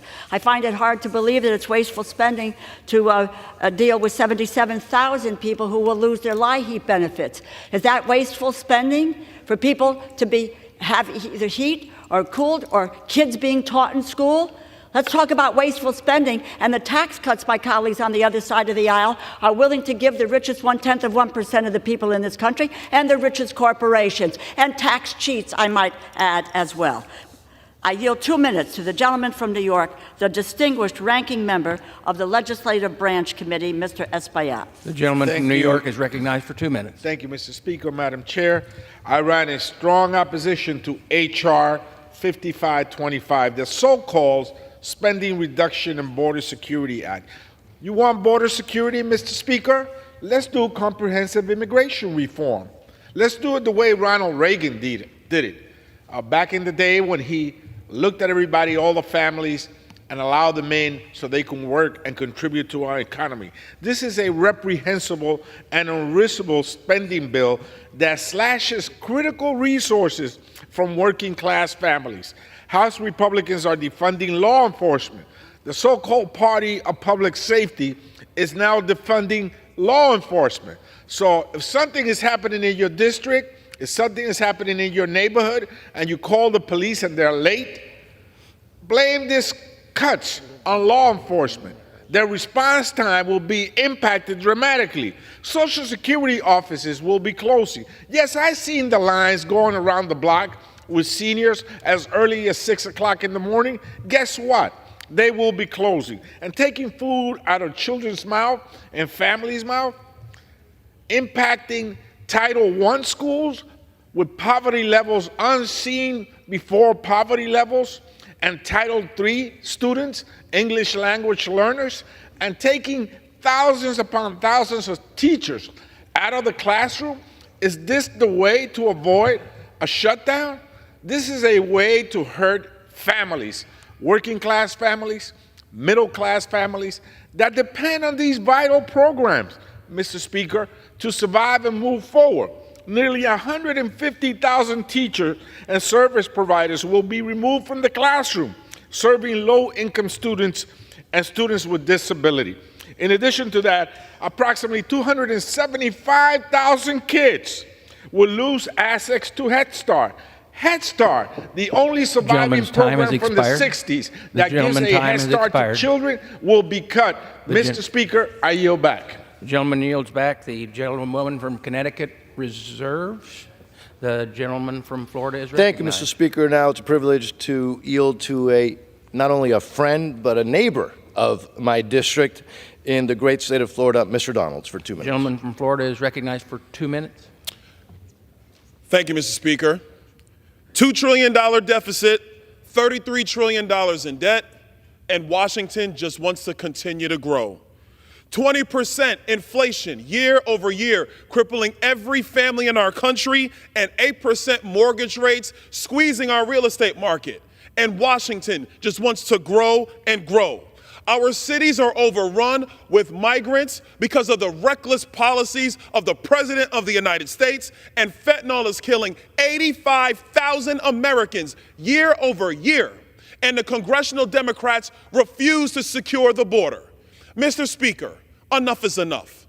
This bill does one very important thing, really two very important things. Number one, it returns our government back to pre-COVID spending levels of 2019. COVID-19 is over. Why can't our government live within its means? Our people have to live within their means. Our government should as well. I remember when there was a baby formula shortage and mothers couldn't get food for their infants. Joe Biden was nowhere. Congressional Democrats were nowhere. All they said was spend more money while the problems persisted. When they're building shelters in parks in New York City to house migrants, congressional Democrats say there's no issue at the border, even though everybody sees the problems that exist. This is the time to secure the border of our nation and to cut wasteless spending in our government. If we're going to have a society and a government worthy of the people that we serve, Washington has to do something that Washington never seems to want to do, America: restrain itself.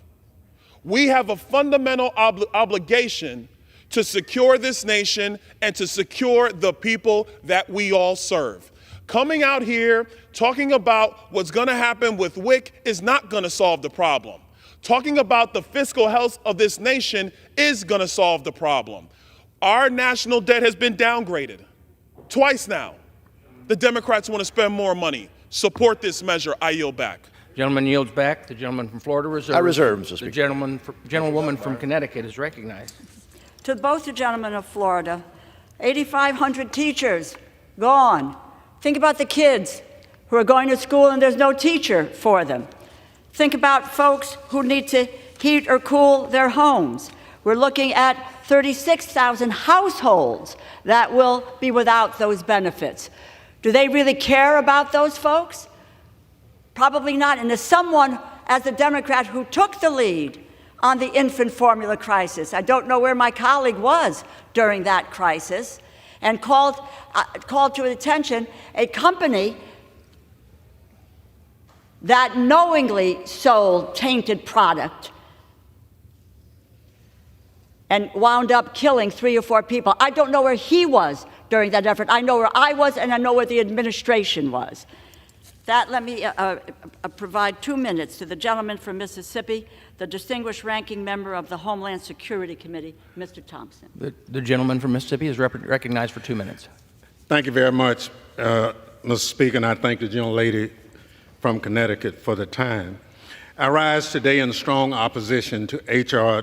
5525, a bill more designed to appease the extreme MAGA wing of the Republican Party than to stave off a government shutdown.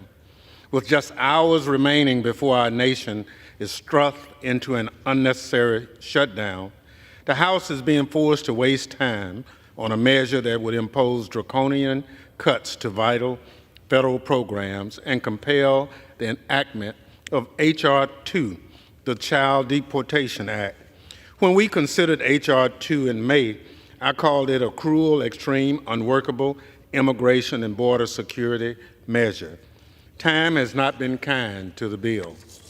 It still would wreck our economy, cripple our ports of entry, destroy the asylum system, criminalize visa overstays, force unaccompanied children into dangerous situations, jail families and children indefinitely, and on top of all that, worsen conditions at the border.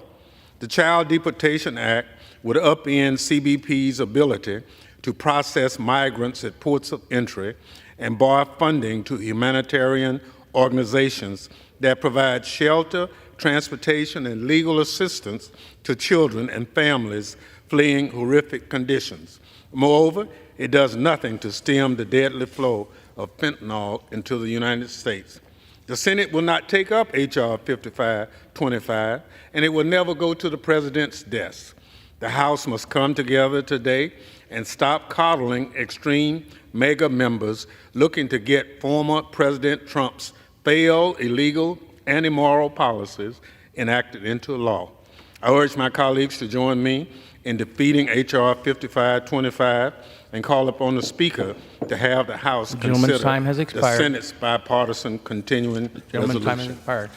The gentleman yields back. The gentlewoman reserves. Reserved.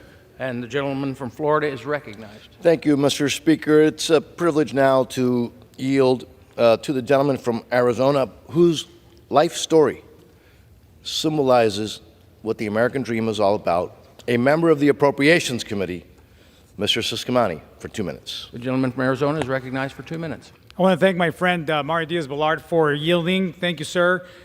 We are living in a border crisis, the worst one that we've ever seen. The numbers say it. What used to be biannual numbers are now monthly and even weekly numbers. There's no denying where we are. And the Tucson sector, which is where I live, is seeing the worst of this, Mr. Speaker. We are at home seeing street releases now. Just last week alone, 11,000 apprehensions. And during this month, about 40,000. These are, again, annual numbers in the past, and now they are what we consider almost on weekly basis. Now, I live on a county that's on the border, and we are seeing it firsthand. I know exactly how life is there.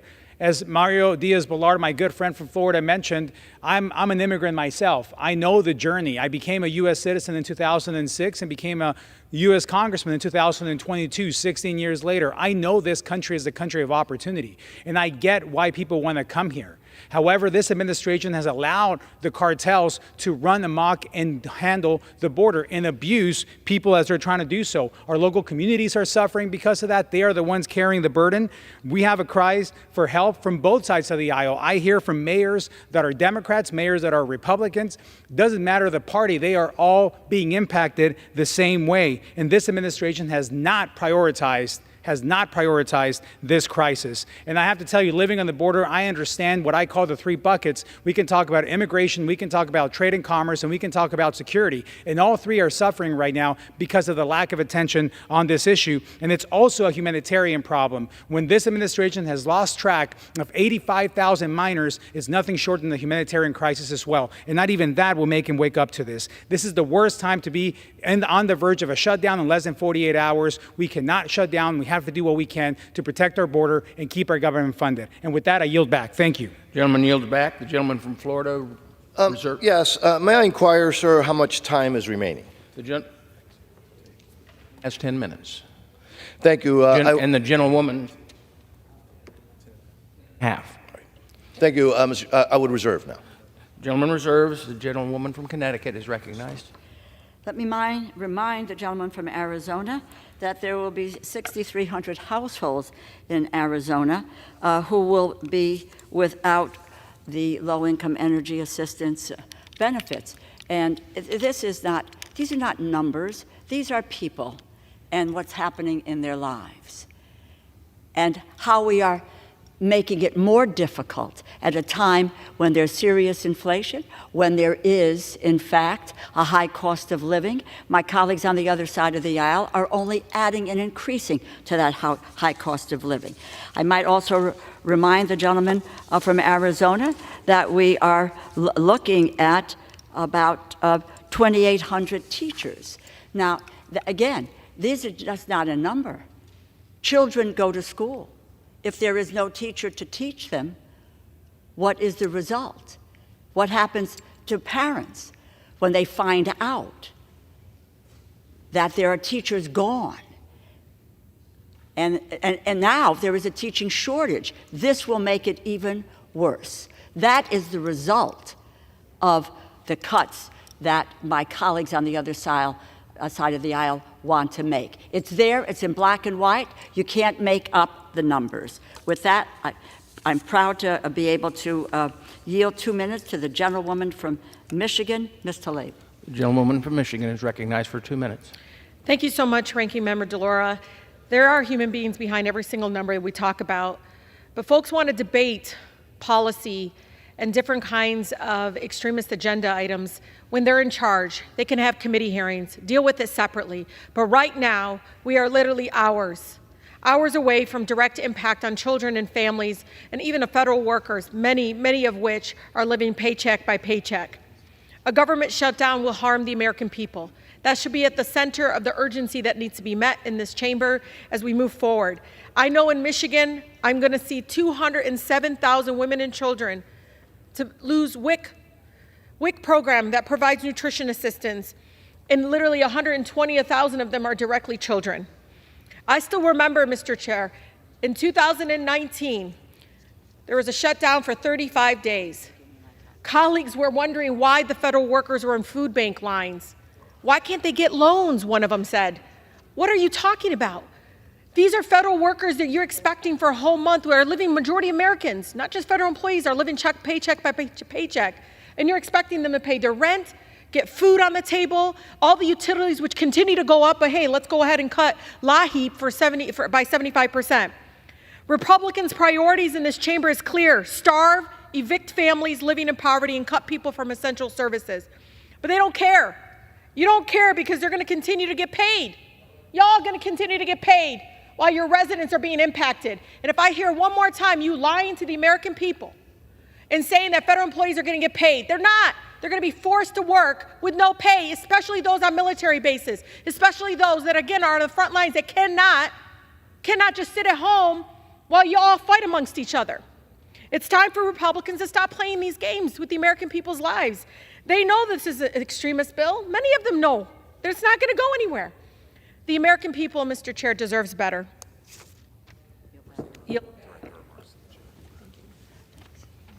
Gentlewoman yields back. Members are reminded to direct your remarks to the chair. Gentlewoman from Connecticut reserves. The gentleman from Florida is recognized. Thank you, Mr. Speaker. I would now like to yield to the gentleman from Texas, Mr. Pfluger, for 1 minute. The gentleman from Texas is recognized for 1 minute. I thank the chair. Thank you. I rise in strong support of House Republicans' plan to cut spending, to keep the government open, and to shut down the border. The president has failed Americans. He's failed Texans. He's failed us by not securing our border. 7.5 million illegal immigrants, 150 people just this year who matched the terror watch list, 13,000 criminals, 100,000 plus fentanyl poisoning deaths. It's unacceptable. Enough is enough. This plan, which would also include H.R. 2, the most secure border act in decades, puts the president on notice. Now is the time. This is the most important border security vote in 20 years. This vote right here not only cuts spending, but it shuts down the border and the disaster, the chaos, and the unacceptable level of death that our president has caused. This bill deserves our attention. I urge my colleagues to cut the spending, to keep the government open, and to shut down the border, and I yield back. I reserve. Back. The gentleman I reserve. From Florida reserves. The gentlewoman from Connecticut is recognized. I remind the gentleman from Texas that the eyes of the people of Texas are upon you when you're thinking about really 77,000 seniors, kids without any benefits from the low-income energy assistance program, and also 14,000 teachers who will be gone from Texas schools. With that, let me yield 1.5 minutes to the gentlewoman from New York, Ms. Clark. The gentlewoman from New York is recognized for 1.5 minutes. Mr. Speaker, I rise on this day in opposition to the continuing resolution, which includes the Republican extreme and restrictive immigration and border security legislation, H.R. 2. This cruel legislation would force draconian restrictions and punishments on migrants and asylum seekers and set America's immigration priorities back decades. This bill would damage the asylum system, a process millions upon millions of vulnerable and desperate people and families have long depended on for their safety and their future.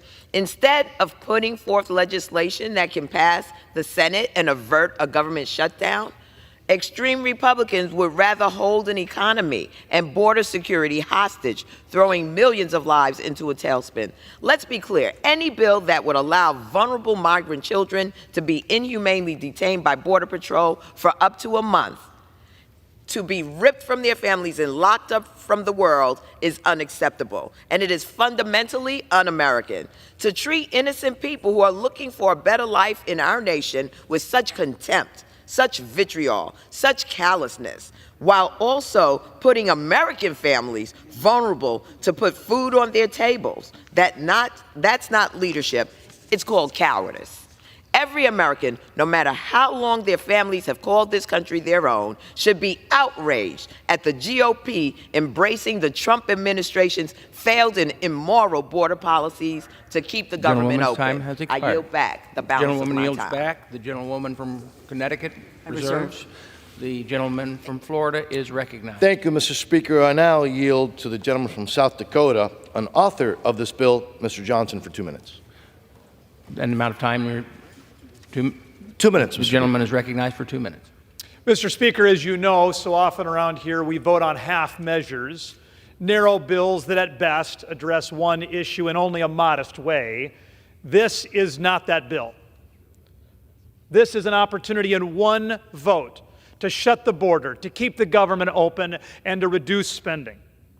The 5 conservative leaders who with me crafted this proposal knew that bold action was needed. Crisis 1, we're $33 trillion in debt. That is pushing us toward insolvency. That number has grown by 50% in just the last 4 years. This bill puts us back on the right track and cuts billions of spending, even just in the next month. Number 2, a shutdown accomplishes nothing. It does not save a nickel. In fact, it costs the American taxpayers billions. This stopgap funding measure makes sure our government stays open. And number 3, 1.8 million illegal crossings at our southern border is unacceptable. This bill puts into place the policies that we know work to secure our border. Mr. Speaker, I'll admit to not understanding fully those who oppose this bill. I do not understand why anyone would choose open borders over an open government. Mr. Speaker, we're here to solve problems. Chaos is not a legislative strategy. And so in a few moments, I will vote to keep the government open, to cut spending, and to secure our border.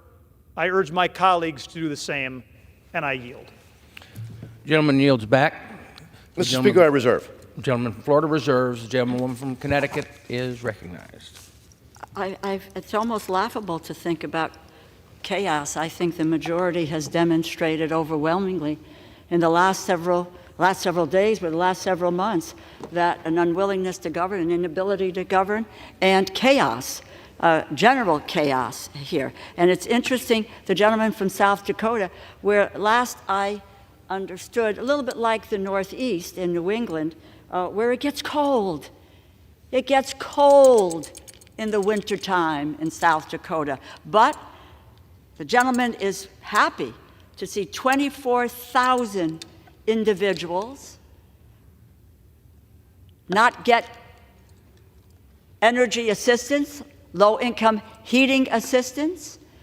So there may be taking up a collection of hats and coats and gloves, etc., because they're not going to get their LIHEAP benefits in a cold climate. With that, I reserve. The gentlewoman from Connecticut reserves. The gentleman from Florida is recognized. Thank you, Mr. Speaker. I'm now pleased to yield to the gentleman from Wisconsin, Mr. Grothman, for 1 minute. We're here today Wisconsin because is recognized for 1 minute. Thank you. We're here today because we think the government's going to shut down on Sunday.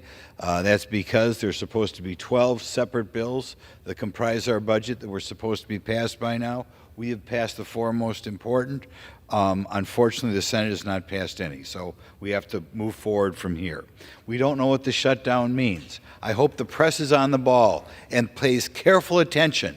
If anything is shut down, that President Trump did not shut down a few years ago, right? There's a lot of flexibility for presidents to show whether they're compassionate or not. If there's anything shut down that President Trump doesn't shut down, it's something we have to talk about. Now let's look at the problems we have in this country right now. Two big problems are what's going on at the border. We used to have about 10,000 people a month cross the border. We're now over 200,000. We are addressing it. The American public is tired of paying more taxes and spending money and seeing an open border every night. That's one of the reasons why we have to pass the bill. The other reason is we have to make a little bit of dent on the out-of-control spending. In any event, I urge my colleagues to vote yes on H.R. 5525. Mr. Speaker, I reserve. The gentleman from Florida reserves. The gentlewoman from Connecticut is recognized. I just want to let the gentleman from Wisconsin know 195,000 people are households. It says households, not people. Households are beneficiaries of the LIHEAP program.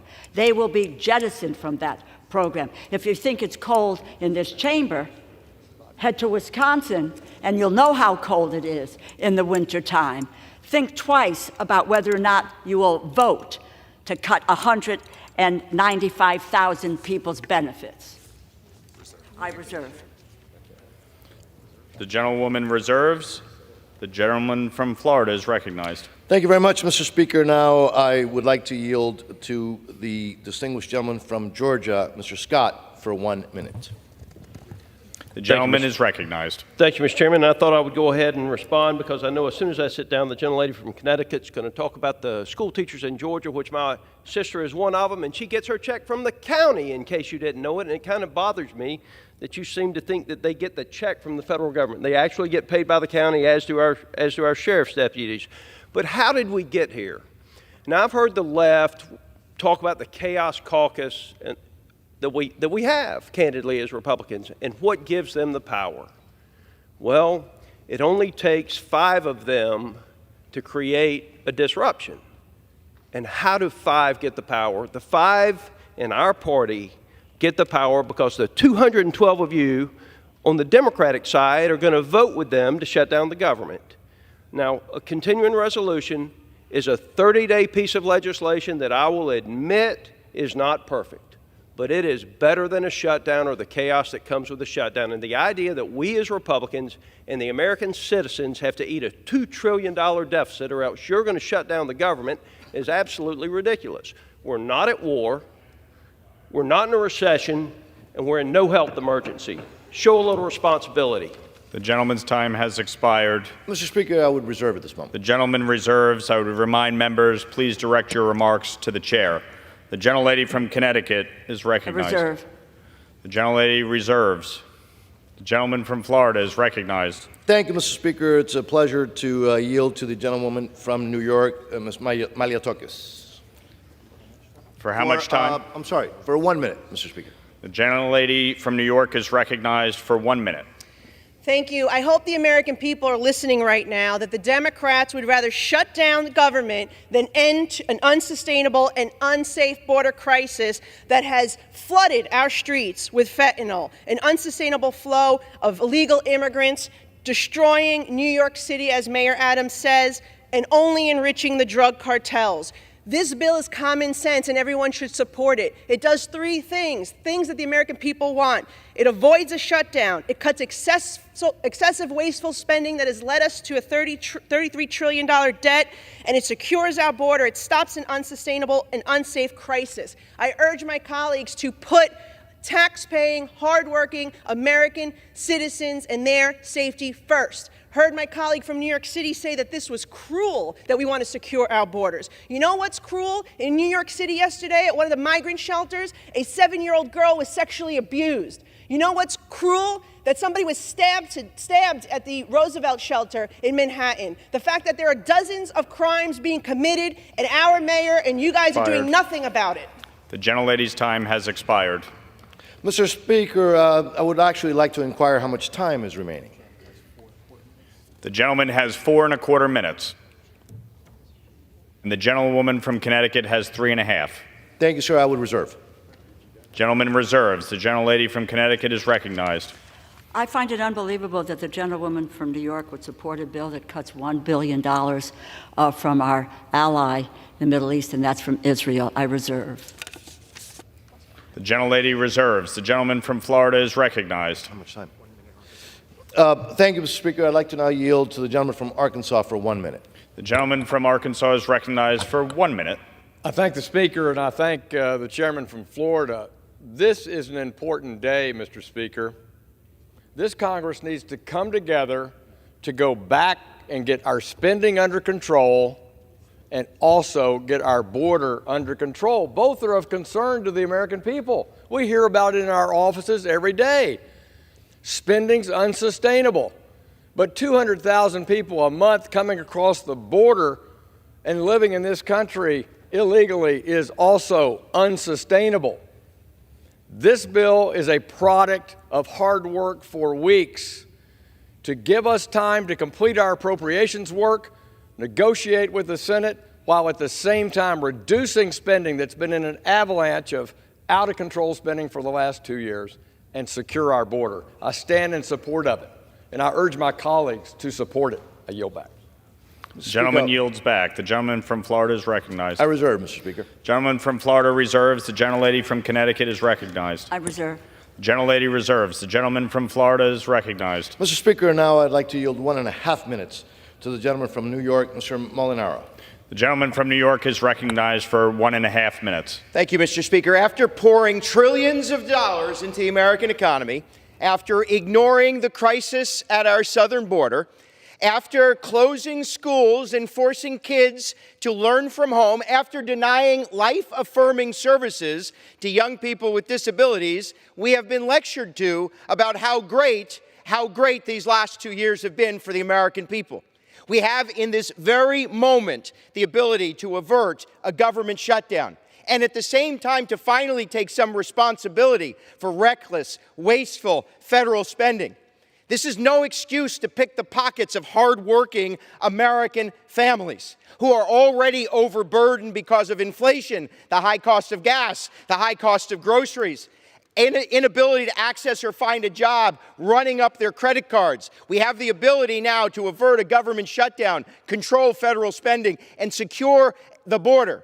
An open border that is taking too many American children's lives because of fentanyl and destroying communities all across this country. The mayor of New York saying the president has ignored his call, and that inaction at the border is destroying the city of New York. We have in this very moment the ability to avert a shutdown, respect American taxpayers, and secure the American borders. And with that, I yield back. Gentleman yields back. The gentleman from Florida is recognized. Thank you, Mr. Speaker. I would just like to inquire to the ranking member of the Full Appropriations Committee if she has any further speakers. No, I don't, and so I yield to you to close. What's that? Mr. Speaker, I reserve. Gentleman from Florida reserves. The gentlelady from Connecticut is recognized for the purpose of closing. What we're looking here is at a piece of legislation that makes a 30% cut in programs that have a serious effect on the lives of the people in this country. Let me just lay out some of them, because these have not been talked about so far. The National Institutes of Health will be cut. There would be a reduction of 7,000 research grants. I'm a cancer survivor. I think we have people in this chamber on both sides of the aisle who've had a loved one with a cancer diagnosis or Alzheimer's or heart disease, but there's a willingness to cut the National Institutes of Health and thereby cut 7,000 research grants. Let's take a look at our allies. And we speak about Israel and Ukraine, and Israel will receive a $1 billion cut in the funds that the U.S. provides, and we talk about Israel as being our closest ally in the Middle East. People should understand what is in this bill. We defund, not we, My Republican colleagues defund law enforcement, reduces Drug Enforcement Administration agents, federal law enforcement officers, eliminates hundreds of state and local law enforcement, and they talk about crime and they talk about law and order, but there is a willingness to cut the funds in order for us to make our communities safe. Social Security offices, the field offices would be forced to close down, reduce access to in-person services. People applying for disability benefits will wait additional months for the processing of claims. That is what is in store with this bill if you support it. Wildfire suppression efforts will be hindered.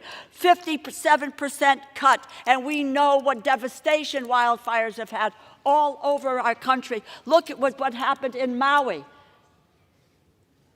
Unbelievable that they would talk about a bill and extol a bill that has such devastating repercussions on the people of this country. They slashed the resources for the 988 suicide crisis line, opioid use disorder.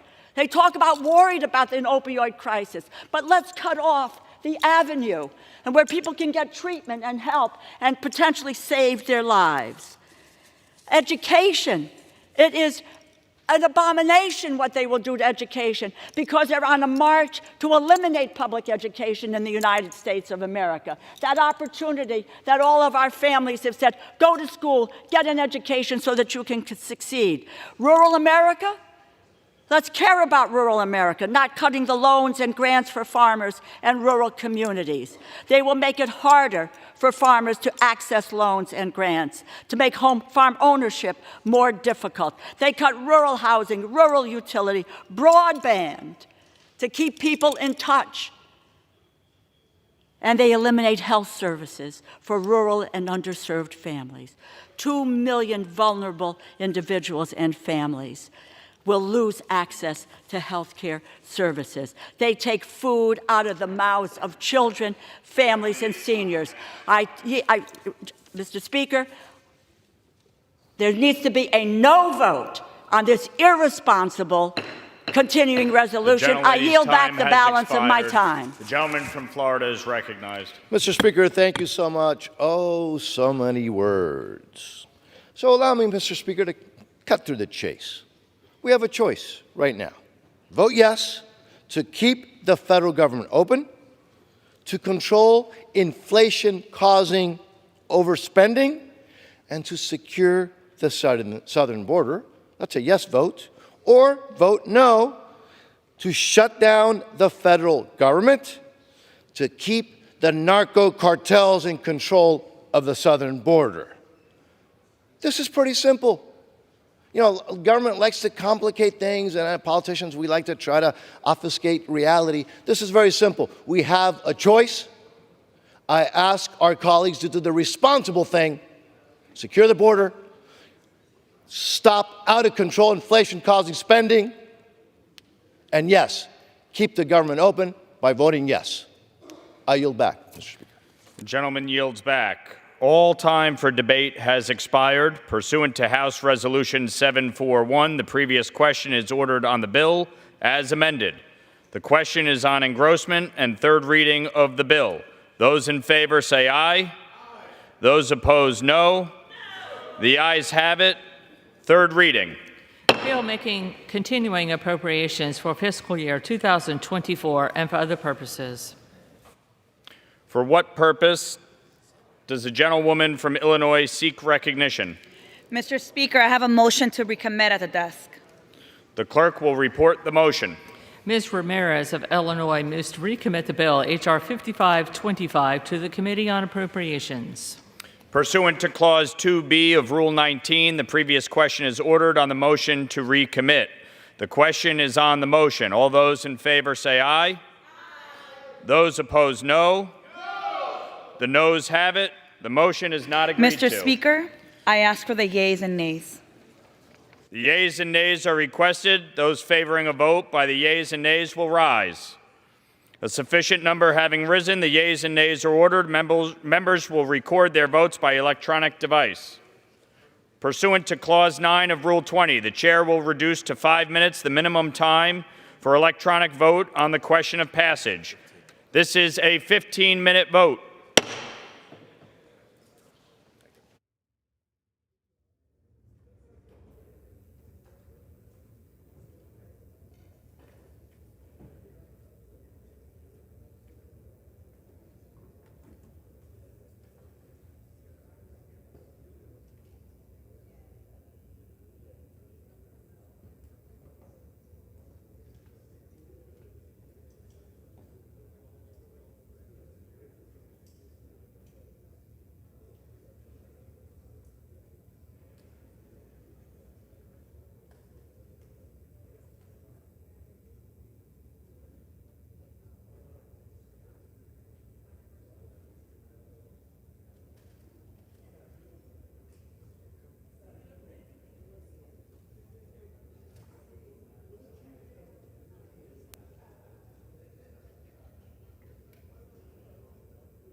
On this vote, the yeas are 210 and the nays are 216. The motion is not adopted. The question is on passage of the bill. Those in favor, please say aye. Those opposed, please say no. The ayes have it. The bill is passed, and without objection, a motion. The gentlelady from Massachusetts, Yeas and nays. Connecticut is recognized. Yeas and nays. The yeas and nays are requested. Those favoring a vote by the yeas and nays will rise. A sufficient number having risen, the yeas and nays are ordered. Members will record their votes by electronic device. 5-minute vote.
On this vote, the yeas are 198, the nays are 232. The bill is not passed. Without objection, a motion to reconsider is laid on the table.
It's already over.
The House will be in order.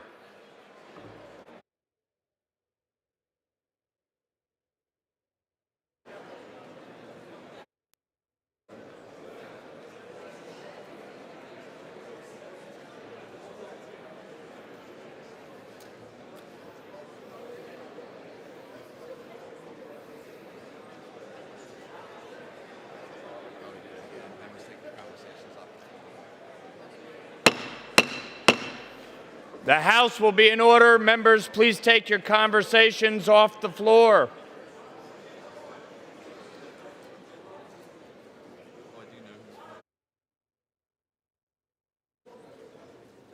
You want me to do that? Let's say that first part. The chair will now entertain requests for 1-minute speeches.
From what purpose does the gentleman from New Jersey seek recognition?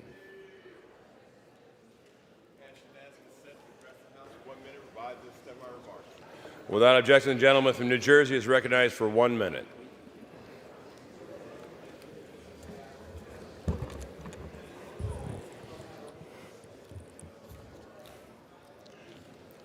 Mr. Speaker. House will be in order, please. Thank Take you, your Mr. Speaker. conversations outside, please. The Mr. gentleman Speaker. from New Jersey will continue. Thank you.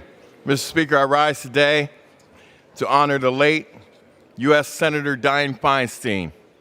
As a senator, she served the people of California for 31 years, and she was the longest-serving female senator in American history.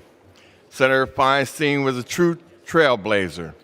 She was the first woman elected to the San Francisco Board of Supervisors. She was the first woman elected to serve as San Francisco's mayor. And as a senator, she was the first woman to chair the powerful Senate Rules and Senate Intelligence Committees. Senator Feinstein leaves a legacy of incredible accomplishment. She wrote the popular assault weapons ban in 1994, a ban that we need to reintroduce today. She helped create the nationwide Amber Alert system to help communities find abducted children. And she helped reauthorize the Violence Against Women's Act.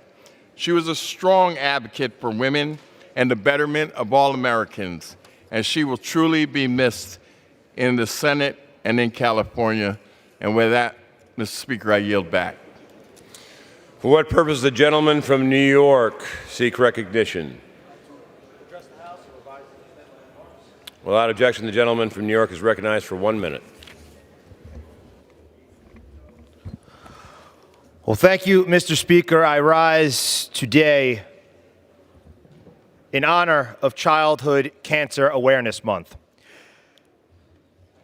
It is being observed through the end of September. During this period of reflection, Americans from coast to coast honor our nation's youngest warriors in their battle against pediatric cancer and recommit themselves to finding a cure to such a terrible disease. One of those young warriors is a 1-year-old, Cooper Graham of Oceanside, New York, who is fighting the good fight at such a young age. Cooper is a tough little guy, always with a smile, and I know that all Long Islanders are standing in solidarity with him in his fight, right along Cooper's parents, Michael and Rachel, as well as his big sister, Riley. During Childhood Cancer Awareness Month, we are all Coop's troops, and we are going to stand with Cooper and all pediatric cancer warriors through thick and thin. Cooper, if you're listening back home, we all remain Coop strong. Mr. Speaker, I yield back. For what purpose does the gentleman from California seek recognition? The gentleman from California is recognized for 1 minute. Mr. Speaker, I rise today to ask why. Why are we, with hours to go before a government shutdown, wasting precious time debating bills that are so extreme, so backwards, that they clearly have no chance of becoming law? Why this week have we spent more time voting on to defund individual salaries of public servants than passing a bill that would prevent millions from going unpaid? Why are we focused on the baseless and bogus impeachment inquiry than the fact that if we do not prevent a shutdown, we will be asking members of our military, our law enforcement officers, our TSA agents, and air traffic controllers all to come to work to protect our nation without a paycheck? The livelihoods of thousands of families in my district are being put at risk, as well as the benefits of millions more. Nutrition benefits, SBA loans, taxpayer assistance, and Social Security services. Mr. Speaker, I ask why, but I also ask when will this chamber get back to governing and get off this fantasy island of budgeting and actually govern? Mr. Speaker, I yield back. For what purpose the gentleman from Georgia seek recognition? Ask unanimous consent to address the House for 1 minute to revise and extend my remarks. Without objection, the gentleman from Georgia is recognized for 1 minute. Mr. Speaker, I rise today in remembrance of William Buck Crosby. He served as an educator of chemistry and biology for 40 years at Risley High School and retired as the interim superintendent of Glenn County Schools. He was a member of the YWCA Foundation Board, where he held the position as first vice president of the Golden Isles Arts and Humanities Association. He was a recipient of many awards in his community, including being inducted into the Benedict College Class of 2023 Athletic Hall of Fame. He was also the first and only African-American chairman of the Hospital Authority, and he was the first African-American to receive the 10th Bishop of the Diocese of Georgia Bishop's Award. He will be remembered as a teacher, an administrator, a friend to all, and an example for all of us to live up to. I would like to extend my deepest sympathies to his family. Thank you, Mr. Speaker, and I yield back. For what purpose does the gentlewoman from the Commonwealth of Pennsylvania seek recognition? Without objection, the gentlewoman from the Commonwealth of Pennsylvania is recognized for 1 minute. Thank you, Mr. Speaker. Mr. Speaker, Lakeisha Anthony, a Philadelphia native, was an undergraduate track star at Kutztown University in my district. Horrifically, in her freshman year, she was sexually assaulted. Lakeisha was forced to withdraw from her studies to focus on her recovery. She faced crushing student loan debt, and when repayments began, she ultimately defaulted. Heartbreakingly, Lakeisha's story is not uncommon. Many survivors are not afforded enough time, space, or peace to heal. That's why I am reintroducing the Student Loan Deferment for Sex-Based Harassment Survivors Act to provide compassionate, sensible extensions to the student loan repayment policy. This bill would allow survivors of sexual harassment, stalking, or assault to pause student loan payments for up to 3 years so that they can focus on their mental and physical well-being. This pause is practical. Without it, many, like Lakeisha, are unable to return to school because of outstanding loans. But with time to heal, survivors can get a fresh start. Today, Lakeisha is a dedicated advocate in preventing sexual assault and supporting survivors, including she supports this bill. Let her work be our light. Let us pass this legislation. Mr. Speaker, I thank you, and I yield the remainder of my time. For what purpose does the gentleman from California seek recognition? Without objection, the gentleman from California is recognized for 1 minute. Thank you, Mr. Speaker. I rise today to recognize a dear friend, an aviator, a Northern California ag community leader, and an American, Nick Macy. Tragically, Nick received his heavenly wings at the final Reno air races just recently, where my son and myself were in attendance. This loss will be felt deeply throughout my district, the Klamath Basin, Siskiyou and Modoc counties, and most especially in Tule Lake. I feel this pain deeply myself. Nick was a friend of myself and my office as we worked closely with him for over a decade trying to resolve a silly bureaucratic issue at his airport. Nick was a friend of myself and my office and to so many. He's a soft-spoken leader. Nick was a preeminent figure in his community. He valued his hometown, his family's history in aviation and the agricultural industries and the rural roots that brought him up. He's the son of a World War II B-24 instructor. He grew to become an expert in many areas of farming, water, crop dusting, fighting fires throughout the basin, and aviation as a 6-time national champion in the T6 Gold class in the 6 Cat Air Racing team. Nick and Macy's flying service were incredibly important to the people in both Siskiyou and Modoc counties. He truly loved his community, his family and friends, do everything within his abilities to ensure their prosperity. Nick indeed was a cornerstone of the ag community up there. He's devoted to his family, his neighbors. One could always count on Nick. My prayers are for his lovely wife, Beth, his children and grandchildren, to all his family and friends, so many that were gathered at the air race. May they feel God's presence in this moment of terrible loss. Nick, Godspeed to you. Thank you for all you were to us. Your legacy will live on in Tule Lake in our hearts. We won't forget you. For what purpose does the gentlewoman from the great state of Ohio seek recognition? Mr. Speaker, I request unanimous consent to address the House for 1 minute and to extend and revise my remarks. Without objection, the gentlewoman from the great state of Ohio is recognized for 1 minute.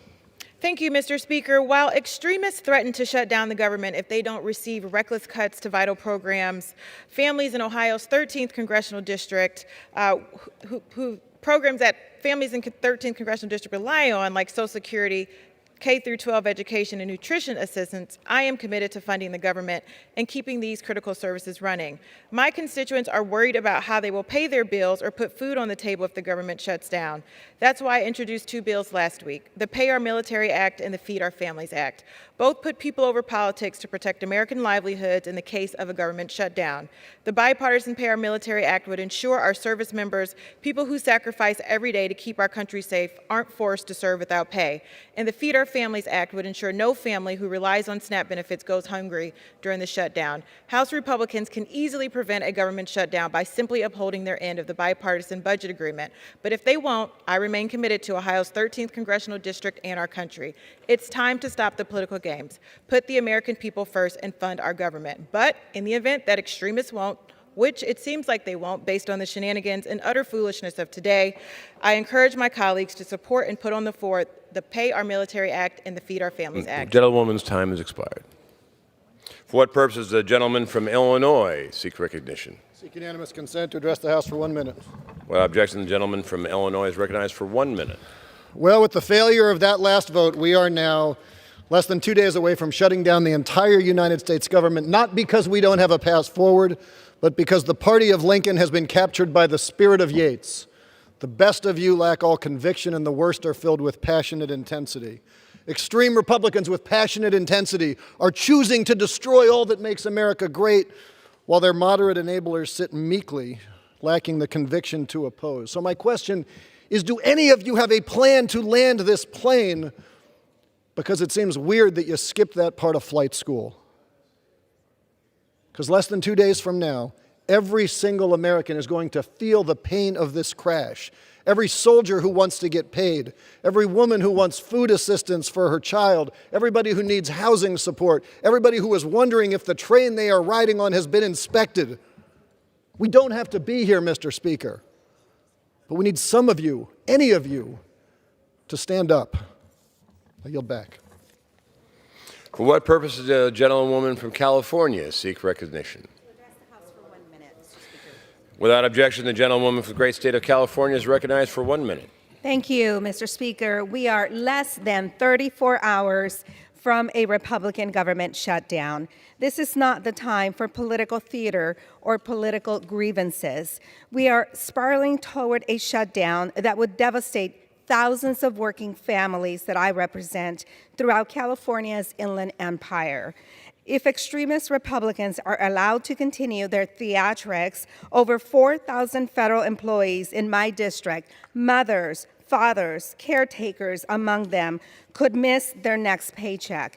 TSA agents at Ontario International Airport will have to work without pay, and over 25,000 women and children who rely on federal food assistance could miss their next meal.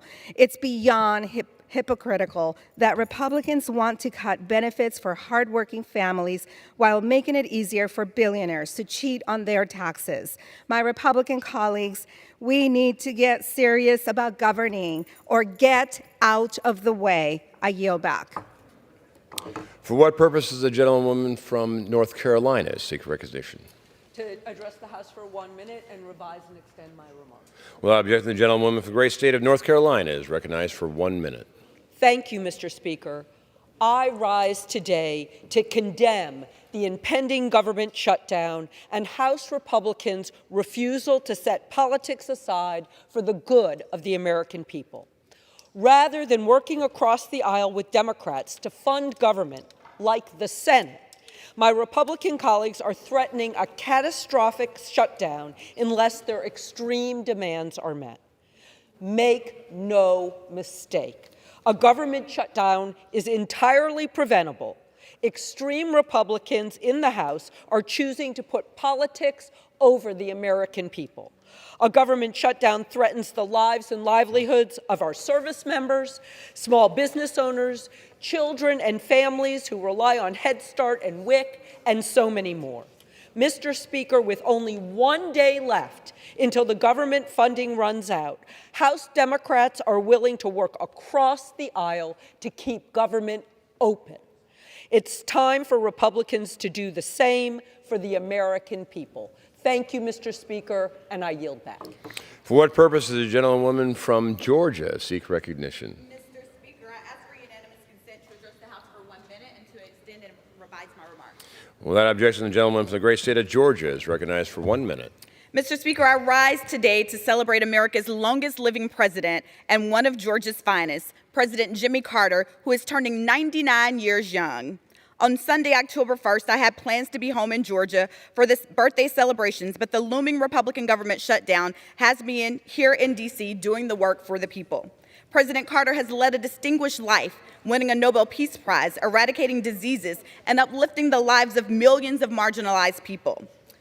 But he will probably say that his most important accomplishments are his Christian faith as a member of Maranatha Baptist Church, marrying his beloved wife, Rosalind, raising a strong family, building houses with Habitat for Humanity, and being one of the best peanut farmers in the land. For me, President Carter is an inspiration. My husband, Leslie, and I even named our son Carter after this great president. And I strive every day to make sure that my Carter Cakes has the same humility and commitment to service as his namesake. The best birthday gift that President Carter could receive from us would be us all working together to make the world a better place for the most marginalized. And we can do that by following President Carter's example and building on his legacy, starting with keeping the government open for the American people. Happy 99th birthday, President Carter. Gentlewoman's Mr. Speaker, I yield time back. has expired. For what purpose does the gentlewoman from the great state of Texas seek recognition? Without objection, the gentlewoman from the great state of Texas is recognized for 1 minute. I, too, want to acknowledge our great President Jimmy Carter and thank him for his life and service.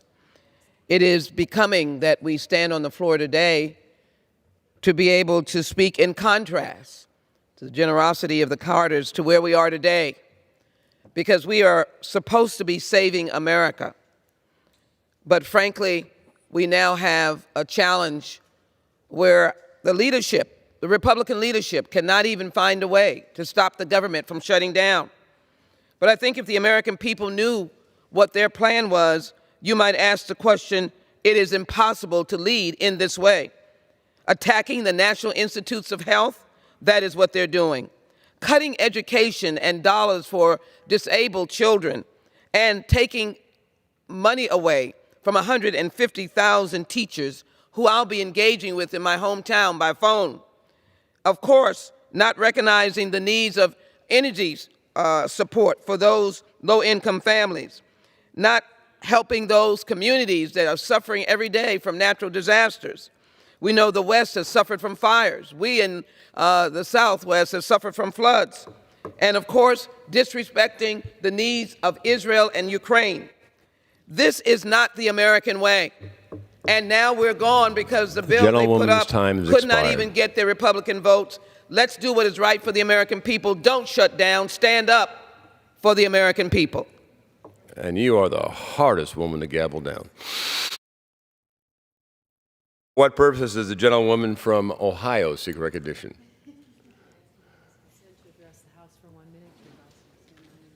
Without objection, the gentlewoman from the great state of Ohio is recognized for 1 minute. Mr. Speaker, I rise to share my deepest condolences upon the passing of United Steelworkers President Tommy Conway, who passed away this past weekend at 71 years old. The steelworkers of the United States, the labor movement, and our nation have lost a true hero who helped to revitalize and reinvest in the U.S. steel industry. As someone who's spent much of my career working to save the industrial America, including in Ohio and across our country, I can say that there was no greater advocate to save this lodestar vital U.S. industry than Tommy Conway. He understood to his core what America makes and grows America, and was absolutely committed to making things in America and making sure as president of the United Steelworkers that he fought every single day to protect workers, make sure they had good pay, retirement security, and safety on the job. He was dedicated to the idea that all working people should be able to live a good middle-class way of life, something we both understood. Growing up in union households was what unions truly mean to workers and families.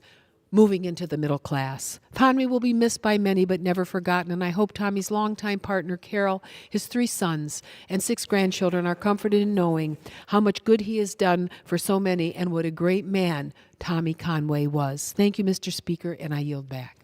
The chair will recognize members for special order speeches without prejudice to the possible resumption of legislative business. Under the Speaker's announced policy of January 9th, 2023, the gentleman from Arizona is recognized for 60 minutes as the designee of the majority party. Thank you, Mr. Speaker Pro Tem.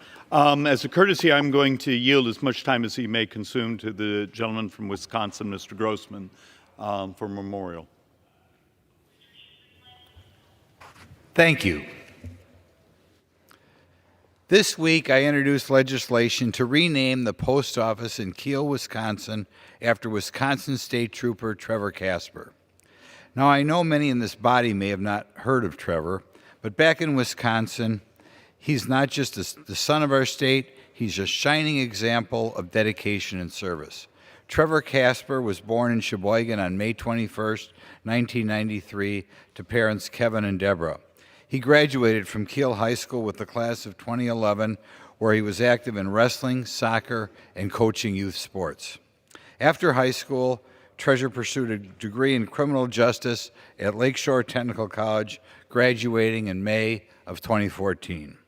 During his time there, he was active in color guard and served as president of the LTC student government. It was clear that Trevor was not just interested in a career, but passionate about making a difference in his entire community. Trevor's dream was to continue his education at the State Patrol Academy, which he did, successfully graduating on December 18, 2014. Following his graduation, Trooper Casper was stationed at the State Trooper Base in Fond du Lac, where he continued to serve his community with honor and dedication. Tragically, on his first assignment, he made the ultimate sacrifice. On March 24, 2015, he was shot in Fond du Lac while apprehending a bank robbery and murder suspect. Though mortally wounded, Trooper Casper returned fire on the suspect, killing him and protecting those in the nearby vicinity. Trevor Casper was the youngest law enforcement officer to ever make the ultimate sacrifice in the state of Wisconsin. His bravery in the face of danger, his commitment to upholding the law, and his willingness to protect our community were unwavering. Trooper Casper is a true hero, and he deserves to be remembered and honored for his selfless sacrifice.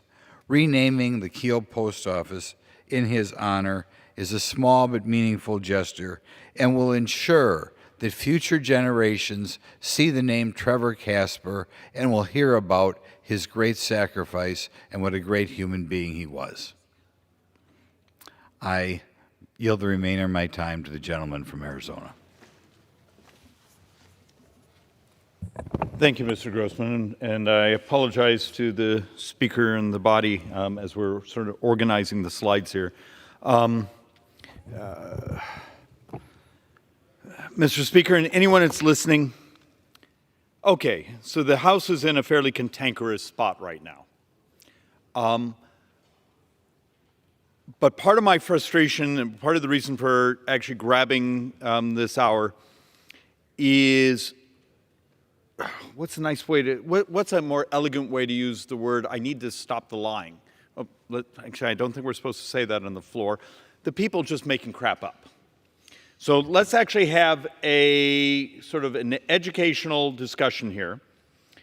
If you don't like math, please just turn off your television, stop watching, because this is becoming a math-free zone around here. And why is there the fighting here on the House?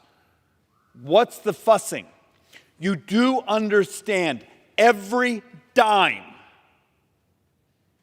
Every dime a member of Congress votes on now is all borrowed money. There's a very good chance, and we'll know actually next week when the final Treasury data is posted, that for this fiscal year, the 2023 fiscal year, which ends this weekend, we will borrow, and I'm sorry, but this is how you need to think about it. We will borrow functionally 9% of GDP. So 9% of the entire economy will be just the borrowed money, not the spent money, the borrowed money. We are hitting numbers that should be terrifying. I don't know why they're not terrifying to the folks on the left. Basically, you just saw it. They just came to the microphone saying, we want more money. Where does it come from? So let's actually walk through just some basic facts. And this isn't Republican or Democrat math. It's just math. And as the family's saying is, the math will always win. It may take a while, but the math will always win. So the reason for this chart, Mr. Speaker, is one more time to try to visualize. This is the 2023 budget. Okay, in that 2023 budget, here's what we call discretionary spending. This is defense and non-defense. Okay, we have 1.7 on this chart. It's actually closer to $1.8 trillion. This wedge over here is actually, let's just call it Medicare. Social Security still has its own trust fund, which is out in 9 years. So when you hear a Democrat saying, well, we don't borrow any of Social Security, you shouldn't be talking about it. The trust fund's gone in 9 years, and the recapitalization of it is brutal. But once again, our brothers and sisters on the left don't want to actually deal with the math because it's such a great campaign hit on anyone that actually cares about not doubling senior poverty in 9 years. So back to this chart. So when you look at this, you got to understand, this blue wedge is all we get to vote on. All the red, the 72% of spending we call mandatory, is on autopilot. You get that benefit because you worked your 40 quarters, you earned your Social Security benefit. You worked, a certain amount, you paid into your Medicare, you turned 65, you get that benefit. You hit a certain age. That is the vast, vast majority of the spending, and it's also, if you go from today through the next 30 years, is 100% of the future debt. It's demographics. I say this over and over and over and over, and the idiot class around here who wants to say, no, it's Republicans not willing to tax people more. Stop it, because I'm going to walk you through all the Democrat tax proposals and show you how little of GDP it creates, even at tax maximization. There's this concept of, at this rate, you maximize tax receipts without rolling over the economy and rolling over the fall of receiving less tax receipts. So I'm going to show you the math on maximizing. It's nowhere near what the Democrats keep telling you, and it's really crappy economics. So one more time, this board is incredibly important. You want to know why there's fussing around here. It's all borrowed now. And what's happened in the last couple months interest rate-wise? Think of this as just a thought experiment. August 1st till today, the movement in interest rates, just that movement in interest rates, is about $50 billion of interest next year. We're borrowing over $6 billion a day. That is functionally, let's take a look here. If you take a look at our borrowing over the last 12 months, it's $72,932 a second. $72,000 a second. And that's why the idiocy here of people who say, well, I'm going to save $1 million here. That's real money. Great. But let's see, if you're borrowing $72,000 a second, that's how many seconds did you just cover? The $300 million that was stripped out one of the bills, okay, fine. But it's 57 minutes of borrowing over an entire year. There's this just delusion. Every dime, I believe, of foreign aid is like now it's, I used to say 12 days of borrowing. Someone pointed out it's actually closer to 9 days of borrowing. Because we in the political class, math is hard. Our audiences often don't want to hear it because it doesn't satiate the feelings. We make public policy now by feelings, not a calculator.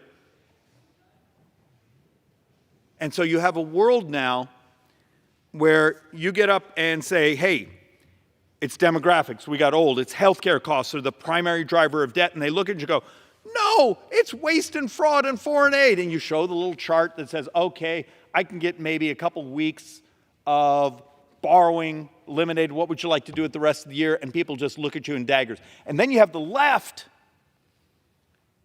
who just makes crap up. And I don't think it's meant to be evil. I think it's just that you get something in your head and you repeat it over and over and over and over, and the math is delusional. So I'm going to walk through some boards here. When we get to them, some of these are really complex, but I'm going to do my best so they make sense. Because how do you save this republic if you have a bunch of people who can't even agree on the most baseline of, this was an OMB, CBO, joint tax, basically their data sets, no one reads their reports. The Joint Economic Committee, which I chair the Republican side, we did a brilliant report 2 months ago. We gave actually options where you could save this country. And it's crazy stuff like, did you know if you could actually eliminate, moderate, take on, do the moral thing with our brothers and sisters, and talk about diabetes and obesity? It's a few $1 trillion over 10 years. But it would require complex policies and decisions to do things that are difficult. So the reason I hold this board up, this board is from 3 weeks ago and it's already out of date. What does this board say? It basically says next year interest will pretty much equal the defense budget. Interest will equal the defense budget. And the reason it's out of date is just the movement of interest rates in the last 3 weeks on the U.S. 10-year sovereign. Interest will be more than the entire defense budget next year. And if it continues, if the trend line continues, there's a very good chance that interest isn't going to be 830 billion. It could be starting to approach $1 trillion next year. And why is that a big deal? Well, let's do something else interesting. Okay. For people who have never really thought about it, how does the United States finance itself? Remember, 30 cents out of every dollar we spend is borrowed. Okay? Where does that 30 cents come from?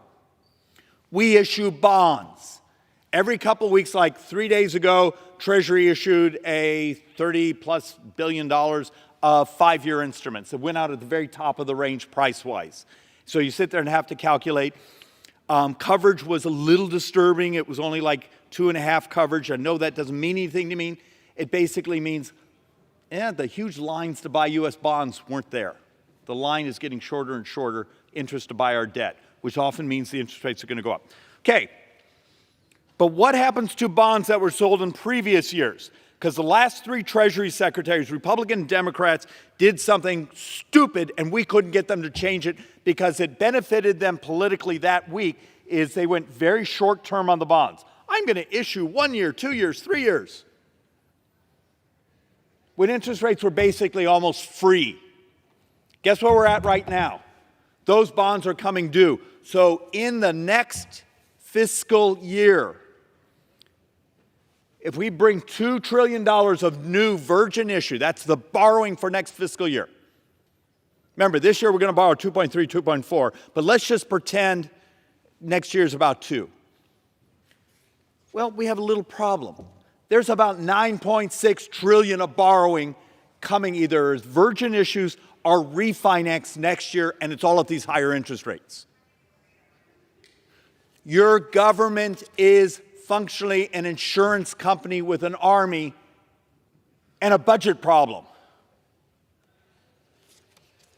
What do we look like at the end of 2024 when we've just refinanced a little bit under 10 trillion at these higher interest rates? It basically means that dystopian number as you go into the 2025 budget cycle of trillion-dollar interest coverage. And interest buys you how many, if you're into the military stuff, buys you how many new weapons. If you're into your social justice agenda, interest buys you what? This is what we're doing to ourselves. And it's the reality. And the interest rates keep moving away from us. So all right, let's continue on some of the more difficult stuff. Just a simple math. We're going to spend some time talking about how do you fix things when you can't even get the other side that you need. We have to do this together. It's complex. It's hard, and it's politically brutal because this place has functionally lied to the public for decades. So let's use the most optimistic, and I believe these numbers one side of these numbers are absolutely wrong. It's basically saying, hey, next year, the projection months ago was, hey, the 2024 budget year was only going to borrow about $1.7 trillion. I think that's wrong. I think we're going to 2, but let's just say it's the 1.7. Let's say we did the most confiscatory tax ever. We basically took every American, you make $500,000, every dime you make above that, we take all of it. Every dime belongs to government. And people keep working. The basketball player, the scientist, the entrepreneur just keeps working. They don't basically say, well, I made my $500,000, government's going to take every other dime, I'm just going to keep working and paying it all into government, which is a fantasy. That's not how economics work. But let's just, for a math experiment, let's say we're going to confiscate every dime of people over $500,000. You raise about $1.5 trillion. Okay. Did I mention the borrowing from CBO months ago was projected to be 1.7? You can't even cover the deficit if you had a fantasy number of taking every dime of those high-income earners. And yet, I will show slides like this at certain town halls where I have a number of Democrat activists, and they look at you going, well, that's Republican math. No, actually, I think this one came from Cato, but I have some that are from OMB, CBO, Progressive Budget Priorities. It's all the same. We're living in a mathematical fantasy world. So I'm gonna go out of sequence here because I'm angry that I saw a California member on CNN a little while ago basically holding a little whiteboard and completely lying to the press because it's such good politics. Republicans shouldn't talk about Social Security. You see, it doesn't add anything to deficit. Absolutely true. Because there's a trust fund that has cash in it for 9 more years. What happens in 9 years? Well, here's the reason we want to talk about it, to save it. In 9 years, the average couple on Social Security gets a $17,400 cut. You double poverty of seniors in America in 9 years. It's absolutely immoral. But the recapitalization of this is going to be complex because that first year, so 9 years from now, the first year shortfall is $616 billion. Okay, do this with me. For anyone, you don't have to be good at math in this. This isn't that hard. 9 years from now, boom, the trust fund's gone. You got $616 billion shortfall in 2033. Okay, big deal. You don't care. It's 9 years from now. But here's the Democrats' policy. We're just going to raise taxes on those who make $400,000 and up. So the Democrats' piece of legislation is $400,000 and up, you're going to pay the 12.4% FICA tax. All of it. Great. Okay. Raise the taxes, every dime, you get no benefit from it. Let me slow down, let me explain. Today, you pay your FICA tax up to, $160,200, and then it stops. You don't pay the Social Security tax on above that because you don't get any benefit for it. So you create this donut hole under Democrat policy and saying, well, then you start paying the tax again when you hit $400,000. Okay? That produces $86.3 billion in 2033, 2034. Well, let's use 2033, because that's the year the Social Security's on. So can anyone do the math with me? 86 billion of new taxes, 616 shortfall. Anyone notice a math problem? You're covering 1/7 of the shortfall. And that's the Democrats' solution. So let's actually do the more grand one. I'll get people say, well, David, we'll be just fine. Just eliminate that cap and make people pay the full 12.4% Social Security tax on every dime. For a person that makes $1 billion, they pay it on that. Okay. And they get no benefit. No benefit for those higher taxes. Okay. And people say, and that solves the problem. And then you show them this. Remember, the first year is $616 billion shortfall. Eliminating the Social Security cap produces $164,700. You're basically covering 20% of the shortfall. And this is the Democrats' grand solution. This is why, for those that own a calculator around here and have a soul of not wanting to double senior poverty, we're willing to get the crap kicked out of us by the activist left saying, but you're talking about Social Security, you're not allowed to do that. We're trying to save it. We're trying to save it because you have people manipulating you and lying to you about the math. This is immoral. In 9 years, you double senior poverty in America, and their solution only covers 1/7 or 20%. This is what you've been given. And then you wonder why there's friction. What if you have friction because some people want to tell great stories and some people actually like to save the country? So let's walk through a few more of these. Mike, if you're bored, you're welcome to join me. Okay. All right. Either you can stand here with me.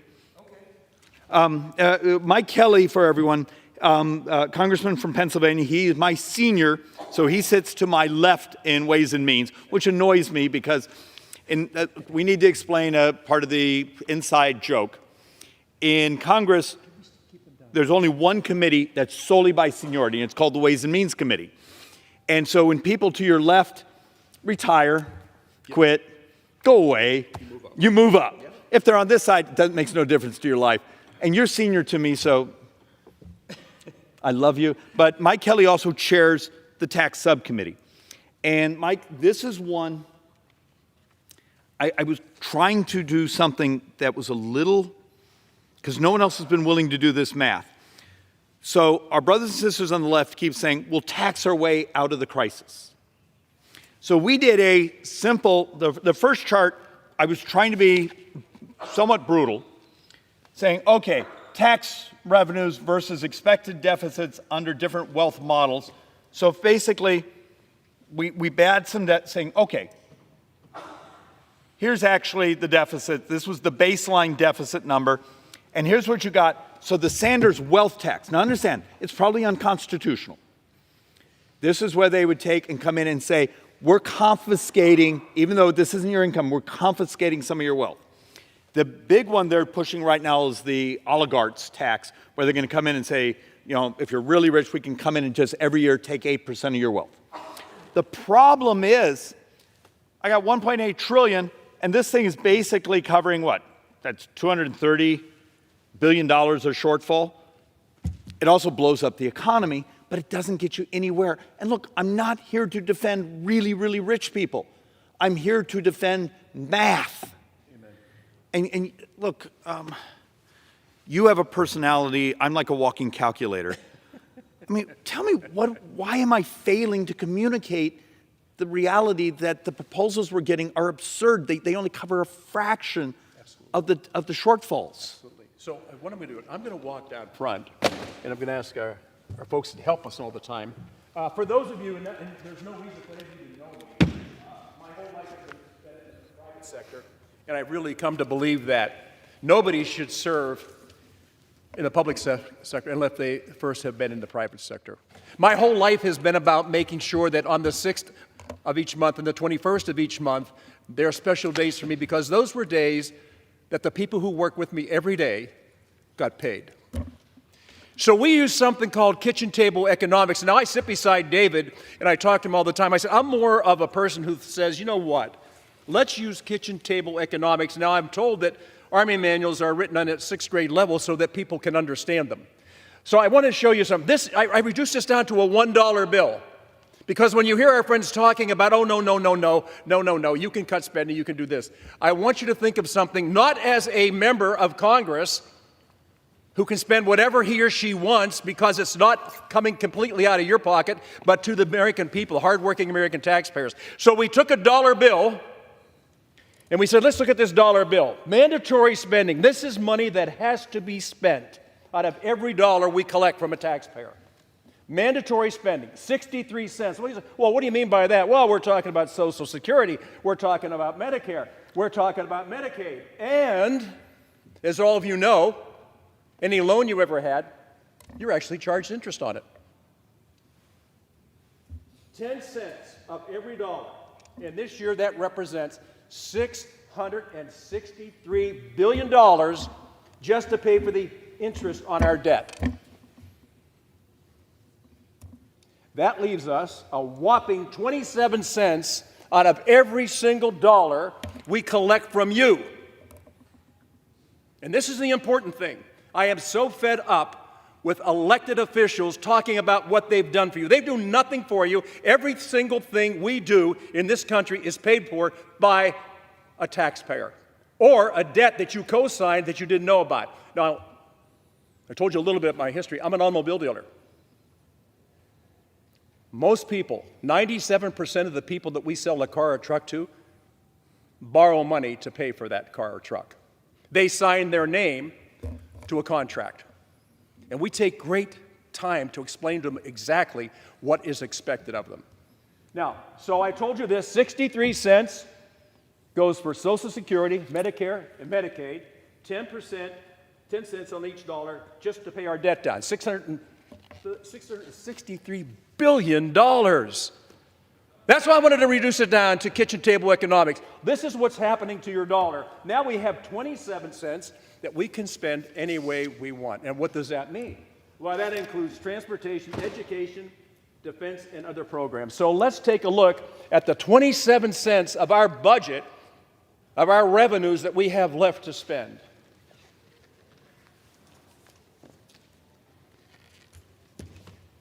Of the 27 cents of each dollar, spending for defense, 13 cents.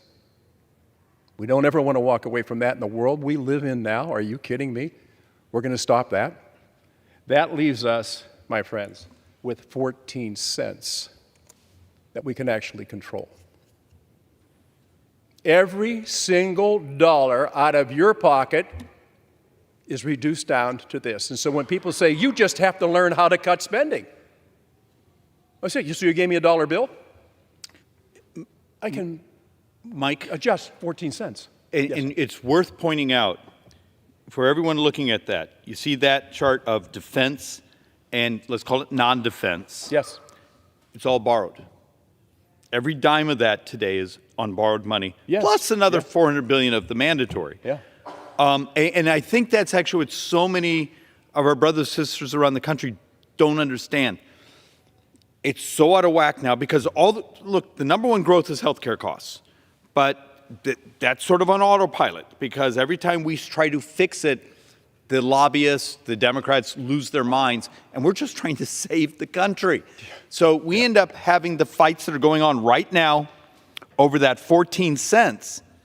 And look, there's waste, there's fraud, there's things in there we need to fix, but it's a fraction of the budget, and it's all on borrowed money, which adds the additional stress of there is a morality of squeezing everything we can out of it. Well, David, and you and I, because we sit beside each other every day and we keep, I'm honestly, these are things that keep me up at night. In another month, my wife and I will be celebrating our 50th anniversary. I don't know what she was thinking of. All I did was ask. She said yes, and then for half a century we've been going at this. But so we have 10 grandchildren, 10 grandchildren.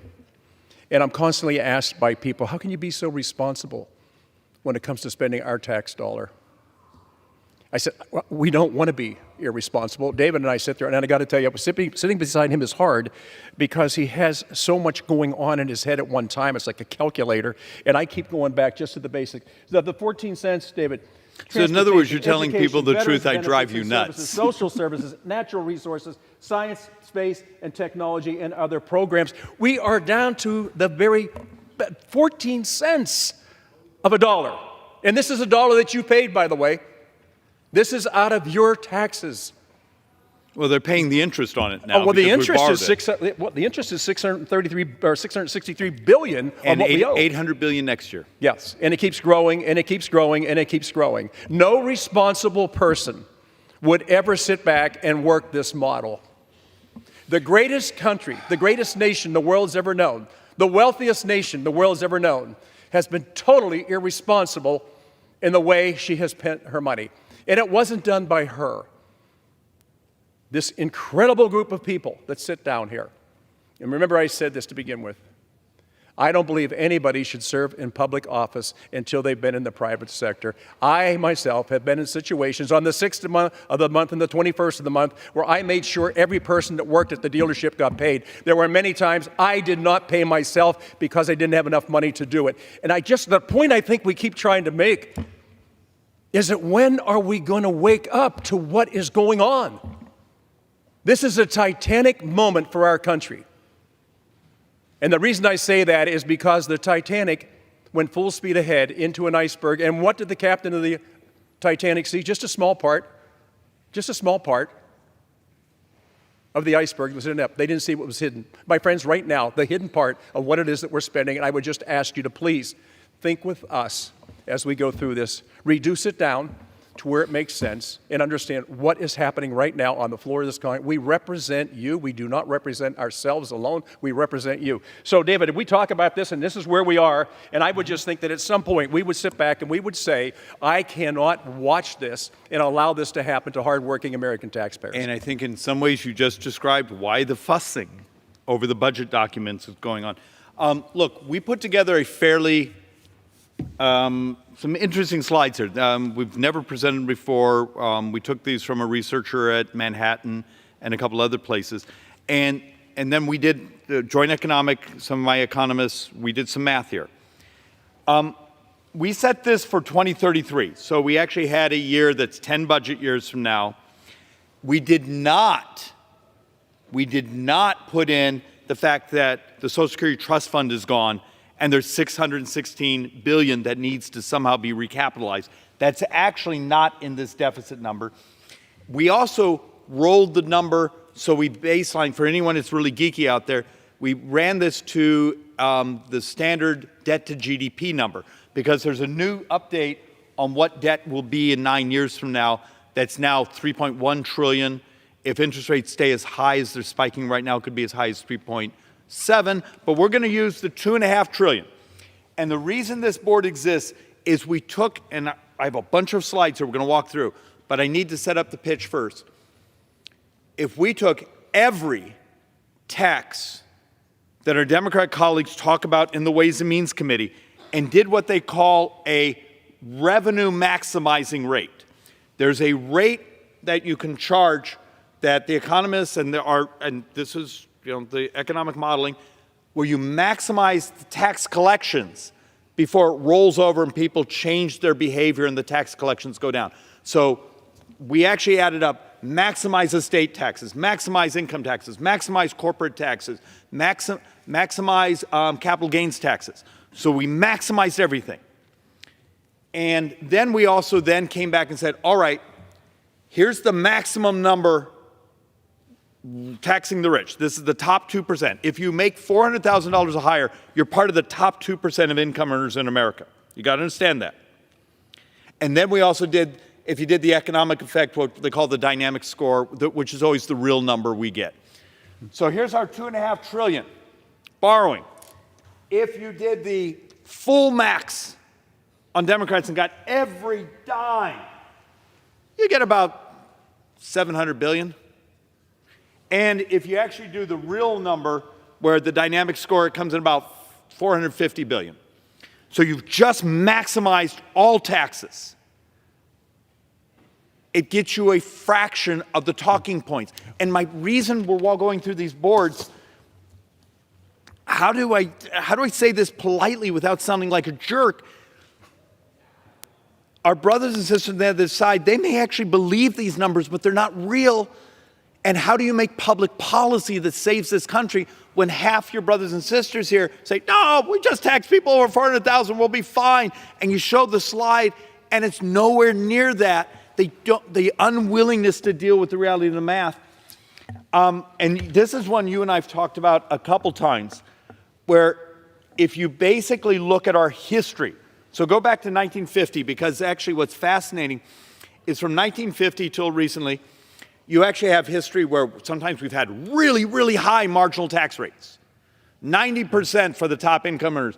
And then, after tax reform, lower, but you took away a bunch of the deduction. You took half of society and removed them from the tax rolls. They don't pay income taxes.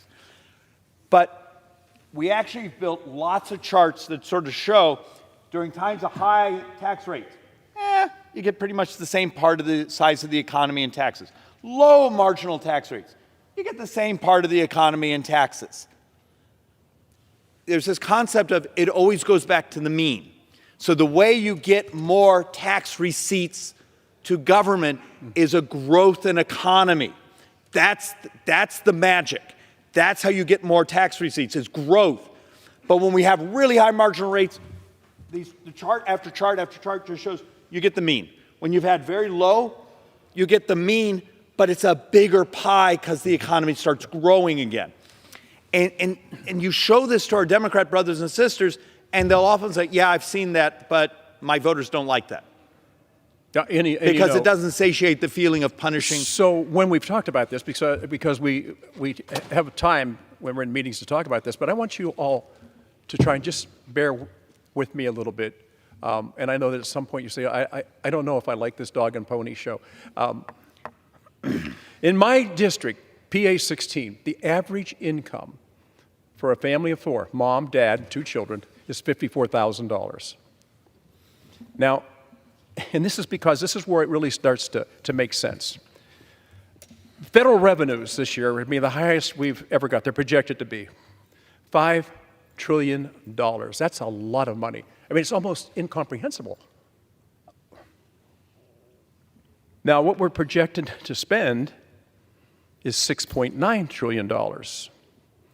You say, well, okay, well, that's not that far apart. It's only $1.9 trillion. Here's what it means. And please, I really, this is where it starts to sink in. That means a family that I represent in Western Pennsylvania earning about $50,000 a year is spending $69,000 a year. So you see what we're getting to? You see where it is? Because when you reduce the numbers down, first of all, the high numbers are just so high, it's unimaginable. It's also unimaginable that we can ever pay the debt down. But I will just say this to you. If we continue on the path we are going, if we disregard the basic math that stands there and the way we do it, and most of us, I can tell you, most of the time when I pay monthly bills, it is at our kitchen table, and I open my checkbook, and I start doing the addition, subtract. And I'm just trying to understand how we can be so reckless. None of you would do this because you have too much respect for your children and grandchildren's future, and you also have too much respect for yourselves. Nobody would consciously do this. That's the problem. And that's the problem. One of my favorite movies, and I think this is what I just want to make a point with. You're not going to do movie reviews. But the movie that I really love is called A Few Good Men. So have you seen this movie? Yes. Jack Nicholson's in it, and he's being cross-examined in a trial, a military trial. And they keep asking him questions, and at the end he becomes so frustrated, he says, you can't handle the truth. In our lives, the people who raised us Our moms, our dads, our grandparents would never have done to us what we are happening right now and we're doing to our own grandchildren. We have to handle the truth. We have to face the truth. And David, this path that we're on and this mission that we're on and this idea that somehow we have to get the message out to our hardworking American taxpayers. Our future is being destroyed because of irresponsible spending. Now, just to be sure on this, your Social Security will never be touched. Medicare, Medicaid is not going to be touched. And the banks are never going to forgive us the interest on our loans, okay? That's the reality of it. So when you understand it that way, it becomes, oh my gosh, what are we going to do? And so, my friend, as we sit there and try to figure out what is it that we can do to save the future for our children, and I looked at pictures yesterday with your two children and say, oh my God, what are we doing to these kids? What are we doing to them? Look, Mike, you and I have, in some ways, we are the yin and yang of districts. I have a very highly educated district, a fairly prosperous district. I'm Scottsdale, Phoenix. I'm blessed to have grown up there. And I have to accept, you know, the economic experience of a lot of my people are going to be very different than yours. But we're all in the same boat. And so back to trying to help people understand the reality. I do need to amend something you're saying, though. And we used to talk here that this debt is an existential risk to our grandkids. I'm sorry. It's a risk to your retirement. There's the reality of math. If you're retiring anytime now in the near future, you got to understand we're heading towards the time where we're going to have to turn the printing presses on. Yeah. And when we turn those printing presses on, we wipe out your savings. We wipe out besides the misery we create for the devaluing of the dollar, devaluing of every bit of your savings, making it so your kids can never afford high interest rates out to the future. But it's not a crash. It's actually an extension of potentially decades of misery. And folks don't think this way. And look, I keep coming back to trying to make the tax collection argument. So why this is so important, here's the 1950s, where we had a 90.5% tax on the top income earners. So, and a little deep secret, actually the tax code today is more progressive than it was back then because they had the lower middle class pay income taxes back then. Today they're off the tax rolls. But back then we used to get 7.2% of the economy came in income taxes, even though we had a 90%. You go over all the years there's been tax reform. So today, 2020, let's do that year, we functionally had a mean tax of 37%, not 90% as that high part of the marginal tax rate, okay? But we're getting 9.2% of the economy. Okay, most people have no idea what I'm talking about when I say, but here's the economy. Here's a really high marginal tax rate. We have a history of this, and repeatedly you're only getting about 7% of the economy in taxes. We lowered the marginal tax rate for these top brackets, and now we're getting over 9%. We get dramatically more because the economy got bigger. And you show this to our brothers and sisters on the left, and they'll often say, yeah, I know it, but it doesn't feel like I'm punishing people. And the amazing irony, do you know the highest income Americans vote for Democrats, not Republicans? It's the bizarreness. Here you are in your district. Yeah, how many billionaires do you think you have in your district? I don't think there's many. Listen, the people I represent, they're either in ag or they're in the fields. Yeah. They're in the mines, they're in the mills, they're on the rails. They are blue-collar people who are living an incredibly strong life because those families, and you all know this up there, the nuclear family, the mom and dad raising children, is the key to our success going forward. And in education based on the very foundations of what we know is true and is accurate and has been proven over the ages. The gift that America gave all its citizens was the gift of education. But sometimes you look at it and say, and honestly, you and I can talk all day. I want you all to understand And I wish the gallery was full. I really wish the gallery was full. This is a message. It's not a message of anger. It's a message of hope. We have got to change our spending. We just cannot sustain this irresponsible trajectory. Look, there's a path where this works. And I want to double down on something. I want to make it perfectly clear. We're not defending rich people. We're not defending poor people. We're not defending the middle class. We're just trying to tell the truth. This is how it works. Yeah. That this is about a society that prospers. Prosperity is moral. And we first need to shut down the excuses for not actually doing anything, saying, oh, don't worry, we'll just take those 400,000 and take, fine. Okay, do it. Fine. Democrats, do it. You had all sorts of chances to do it before this session. But they knew the math was a fraud. But it's great talking points because they can get on MSNBC or CNN and say, way off, just do this and we'll be fine. And it's not true. And doesn't seem to be a reporter in this city who owns a calculator. They won't touch it. And look, this is one you and I have actually touched on. It was what happens when you have really high capital gains rates or really low capital gains rates. It turns out when you've raised capital gains rates really high, like some of our Democrat proposals, you actually get less revenues. And we have charts of this going back to 54 when we started to play with some of those rates. So this is why, back to that concept, I'm going to show some numbers here when we get ready to close, that if everything was at revenue maximizing, whether it be capital gains, whether it be estate, whether it be income, even corporate, you take a look and you're only going to get about 1.5% of the economy of additional revenues, additional receipts. This year we're borrowing 9% of the entire economy, just this year. And there's why the elegance of really good pro-growth tax policy, and then doing some of the things I've been on this floor dozens of times, you and I have talked about for a couple of years now. There's things you could do to crash the price of healthcare, the adoption of technology, the taking on something that's very uncomfortable, take on obesity, take on diabetes, take on the things that are both killing our brothers and sisters. Remember, the last 4 years, life expectancy in America has gone down. In a decade, next decade, we have more deaths than births in America.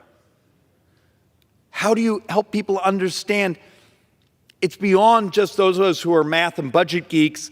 The morality is what you talk about. That's why I was asking you to come share this time with me. I need someone like you who's able to talk to people's hearts, because sometimes I don't think I do it well. I sound like an accountant on steroids. The morality of opportunity, the morality of prosperity, the morality of our brothers and sisters, and I don't care if you're on one of my tribal communities, your rural communities, an urban community, take a look at the statistics of our brothers and sisters who are dying of diabetes and other diseases when we actually can have incredible impact of having them be healthy. How do you get this body to see sometimes great math is also great morality? Yeah. So I would just pose this for those of you that have been watching this. Are we making sense? If we're making sense, could you just please raise your hand? I mean, does this make sense to you about what we're talking about or what we're doing with your dollars? No, it doesn't make sense. We can't have the interaction. The only thing I can tell you is... You're not allowed to actually see them react to you. Because but this is their house. We just happen to represent them. This is your house. You know that. Everything that goes on in this house is being done by people who were voted in to represent you, not represent themselves, but represent you. And so that's why if it's not making sense, we need to know, because I've got to tell you, it makes no sense to me at all of what we're doing. Not only to our future, but to our present. And if we can't grasp what's happening right now, and that's why I talk about the kitchen table economics, if I can reduce this down to a $1 bill, that I would hand you a $1 bill and say, oh, by the way, that first 73 cents, give back to me. Now, you can keep the 27 cents, but then I'm going to take another 13 cents out of it. So you really get down there, it's so small of what it is that we can control. And in your own lives, You know, if you have a mortgage payment come due, if you have a car payment come due, if you have health care costs come due, you can't walk away from that. And at some time or other, a lender's going to say to you, you know what, we'd love to help you, but we can't. The math doesn't work. It's not good for you. So, David, because when we talked about this the other day, the real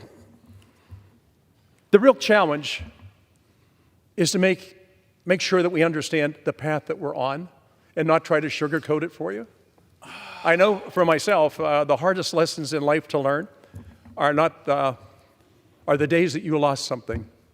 And I think all of us at one time or another, I wish I could go back and one day have time to sit across from my mother and father and thank them for what they did for us, my grandparents, and thank them for what they did for us, and say, I can't thank you enough for what you did for us. I'm just so disappointed that we haven't performed as well as you have had, and that made it possible for us to enjoy the most incredible country the world has ever known, a nation of people that is so diverse. There's no place else in the world. None of us are thinking about leaving to go someplace else, but it's our responsibility to make sure that it is a sustainable business model. And so if I'm not connecting with you, I apologize for that, but only because we have to understand the dilemma that we're in. This is not a scare tactic, by the way. This is forget woke, this is a wake-up moment that we have to be aware of what is happening right now to each of us every day in every way. Look, Mike, and I'm sorry you have to hear it all the time sitting next to me, but the math will win. Yeah. The math will always eventually win. Mr. Speaker Pro Tem, what's our remaining time?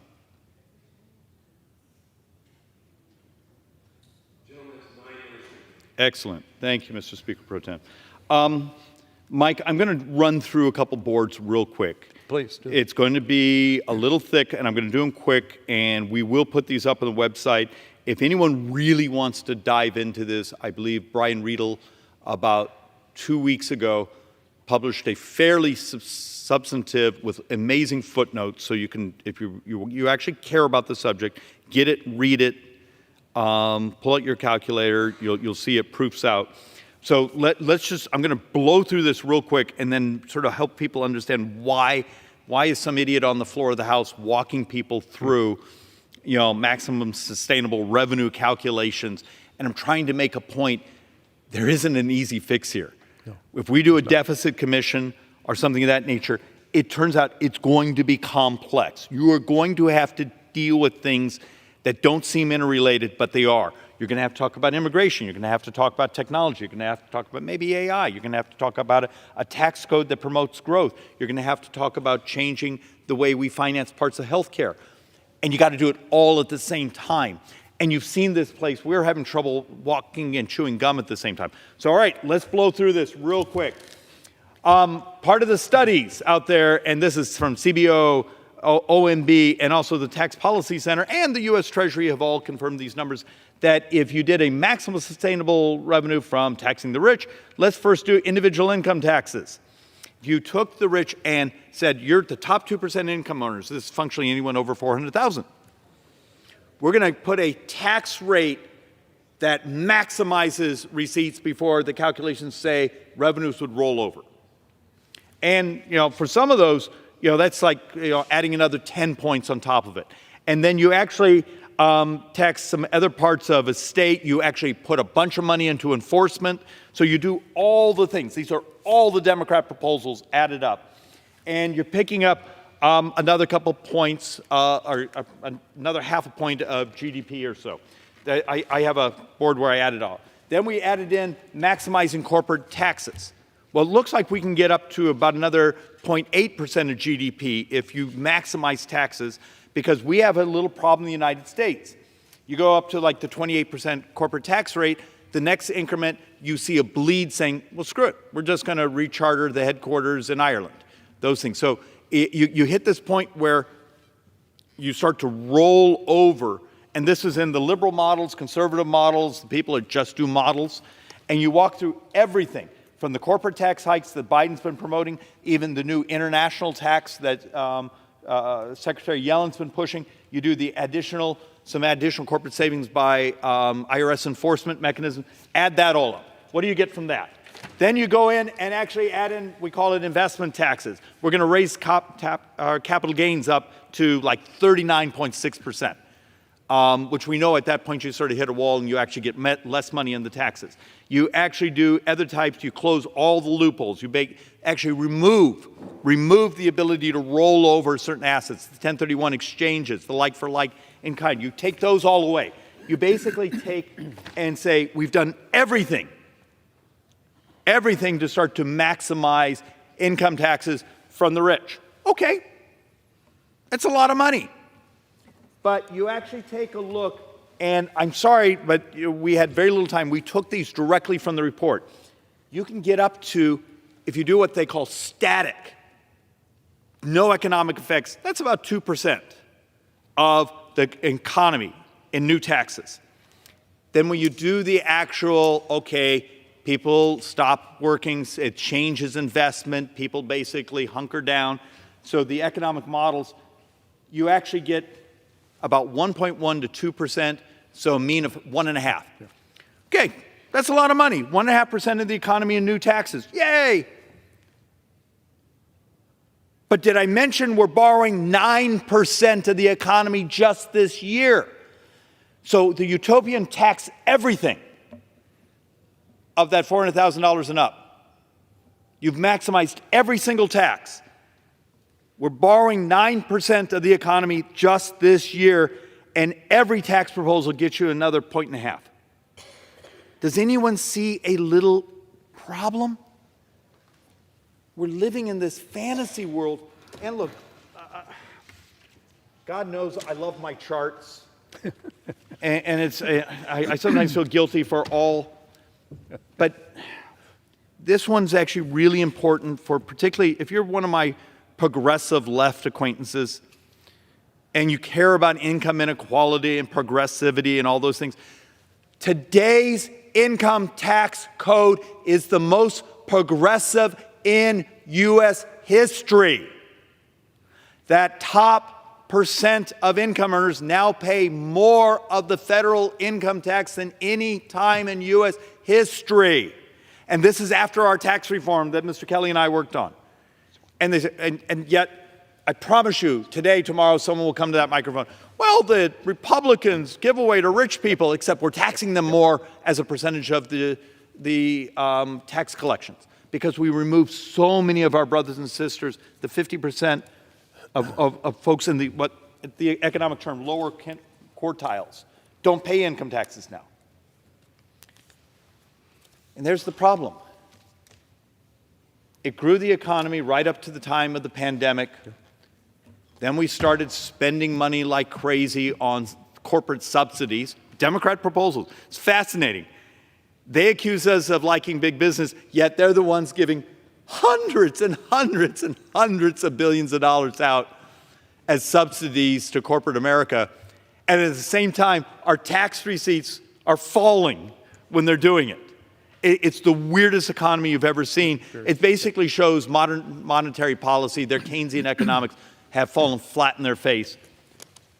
Last board, even when you start to do the adjustments for, they call income inequality, you normalize those.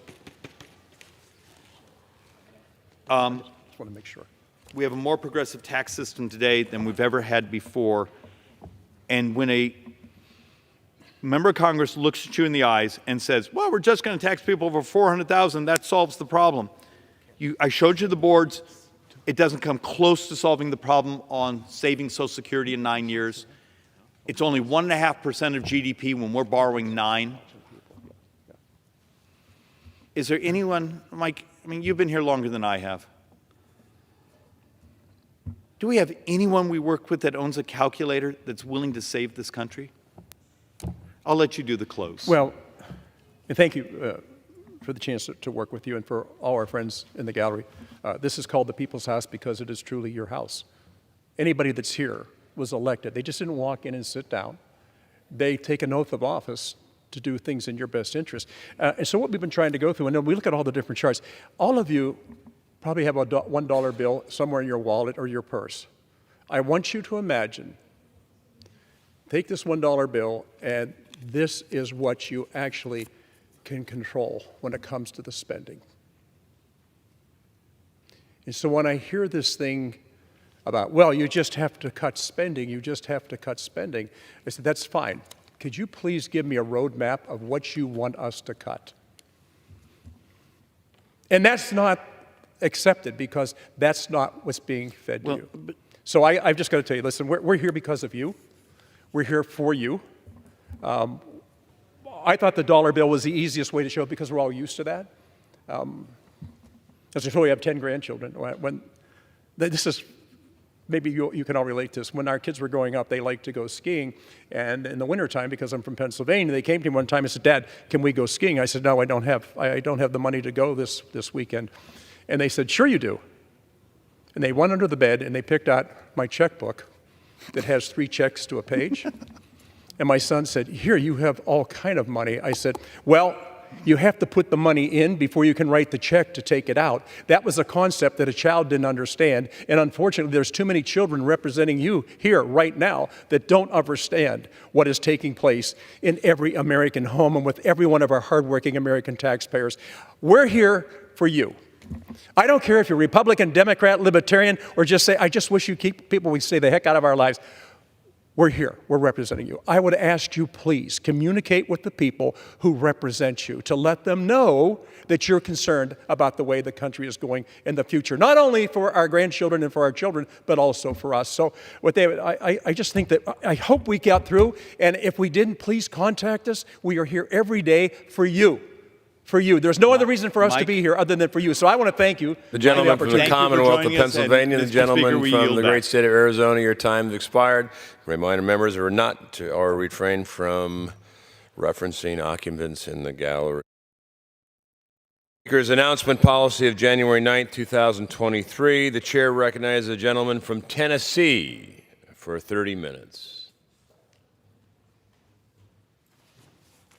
Thank you, Mr. Speaker. Put that down just a minute. Thank you, Mr. Speaker. I want you folks to know that I won't be as eloquent as my friends, but dadgummit, I won't be as long either. So y'all will be able to get out of here if you're waiting for a break. And if you need to get up and go, you go. You're not hurting my feelings one bit. Mr. Speaker, I am absolutely disgusted the way our government spends money and where it puts its priorities. We spent over $114 billion on Ukraine, but don't get me wrong, Putin is a thug, and I wish the Lord would take him out. But Russia's GDP is somewhere between that of France and Canada.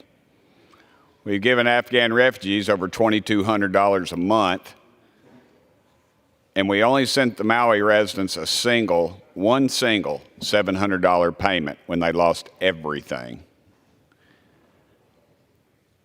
Illegal aliens cost the Texas taxpayers, have cost them somewhere around $850 million. And folks, we're over $33 trillion in debt. Fitch, which is a rating agency, recently downgraded the United States credit rating because of the general government deficit, which it anticipates will be 6.3% of gross domestic product in 2023, when it was only 3.7% in 2022. That's a huge jump for 1 year, and folks, that is doubled, almost doubled. Another reason they gave was leadership, and that's been over the last 20 years, so that cuts both ways, that's both parties. The United States spends approximately $300 billion each month. That's nearly $7 million each minute. It only takes our government 2 hours and 22 minutes to spend $1 billion, if you can imagine that. We are on the verge of a government shutdown, which none of my colleagues want. Contrary to popular belief, we're not sitting, some of us conservative folks aren't sitting in a room hoping for this, because we don't want our constituents to suffer any undue pain because of our lack of work. However, this out of control spending, it needs to change. And many of my Republican colleagues and I we're going to fight for that change to happen today, not in 30 days or 3 months or right before Christmas, because that's pretty much been the plan. We pass a continuing resolution for 30 days, and then they say, well, we need another one for 30 days. And then guess what? We're backed up to the Christmas holiday. And then they say, well, we need to pass an omnibus. And basically an omnibus is just a continuation, a large continued resolution. And in my opinion, it's chock full of goodies for powerful members of this body. It's also chock full of goodies for lobbyists and their special interests that we continue to grease. There's several solutions we could bring to the table. My colleague Jody Arrington from Texas chairs the Budget Committee, Mr. Speaker. I was on that committee, and I actually asked to be taken off of it because if you know anything about our history in the last 30 years, we have not passed a dadgum budget. We haven't even attempted to because we don't want to. The people in power, both parties, if we pass a budget, there'd be a lot more accountability, and you all would know what was going into it, and you'd probably get disgusted and send a few of us home. But my friend Jody Arrington, he chairs that committee now. And, excuse me, Mr. Speaker, he has a plan that would balance our budget in the next 10 years. If we just went back to pre-COVID spending levels, Mr. Speaker, we could balance this budget. Now, I dare say there's probably very few Americans that could tell me something that's been added to their plate since COVID from the federal government that they could do without, that they could not do without. Yet we continue on this spending spree. As I've stated many times, with these continued resolutions, and they tell us to pass a continued resolution so we won't have to pass another continued resolution. Well, that line of thinking is like telling a crackhead that I'm going to give you more crack to get you off of crack. The truth is we're just addicted to money, and now we're addicted to our great-grandchildren's money. We need to make some serious cuts to our bloated government in areas we don't need it. We have way too many bureaucrats. Yesterday, I brought several amendments to the floor, literally due to the Holman Rule, which allows us to line out certain people, individual people's pay. They were caught doing something illegal in the past administration. They were fired. Yet this administration seemed like they should bring them back. And they brought the people back that helped them get back. And that is your federal government. Now, my daddy fought in the Second World War in the Marine Corps in the 1st Marine Division, all the way across the Pacific. My mama's brothers all went to the war. My dad's brother went to the war. And my mama actually flew an airplane during the war because her oldest brother, Roy, had gotten killed. And I tell you all that to tell you this.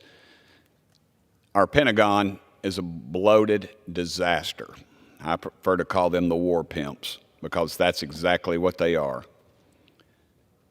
Every year we pass a bigger and more bloated budget for the Pentagon. This year I believe it was $30 billion more than the year prior to the last budget. I believe that's correct. More than even President Joe Biden had asked us to put in. Yet, when folks like myself question it, people question our patriotism. I'm not offended by much up here, Mr. Speaker, but that really does, that is the cherry on top. We should stop focusing on so much on passing a bill that will be totally fine in the Senate. As we said during the debt ceiling debate, we should put our stake down. Yet now we don't want to put our stake down.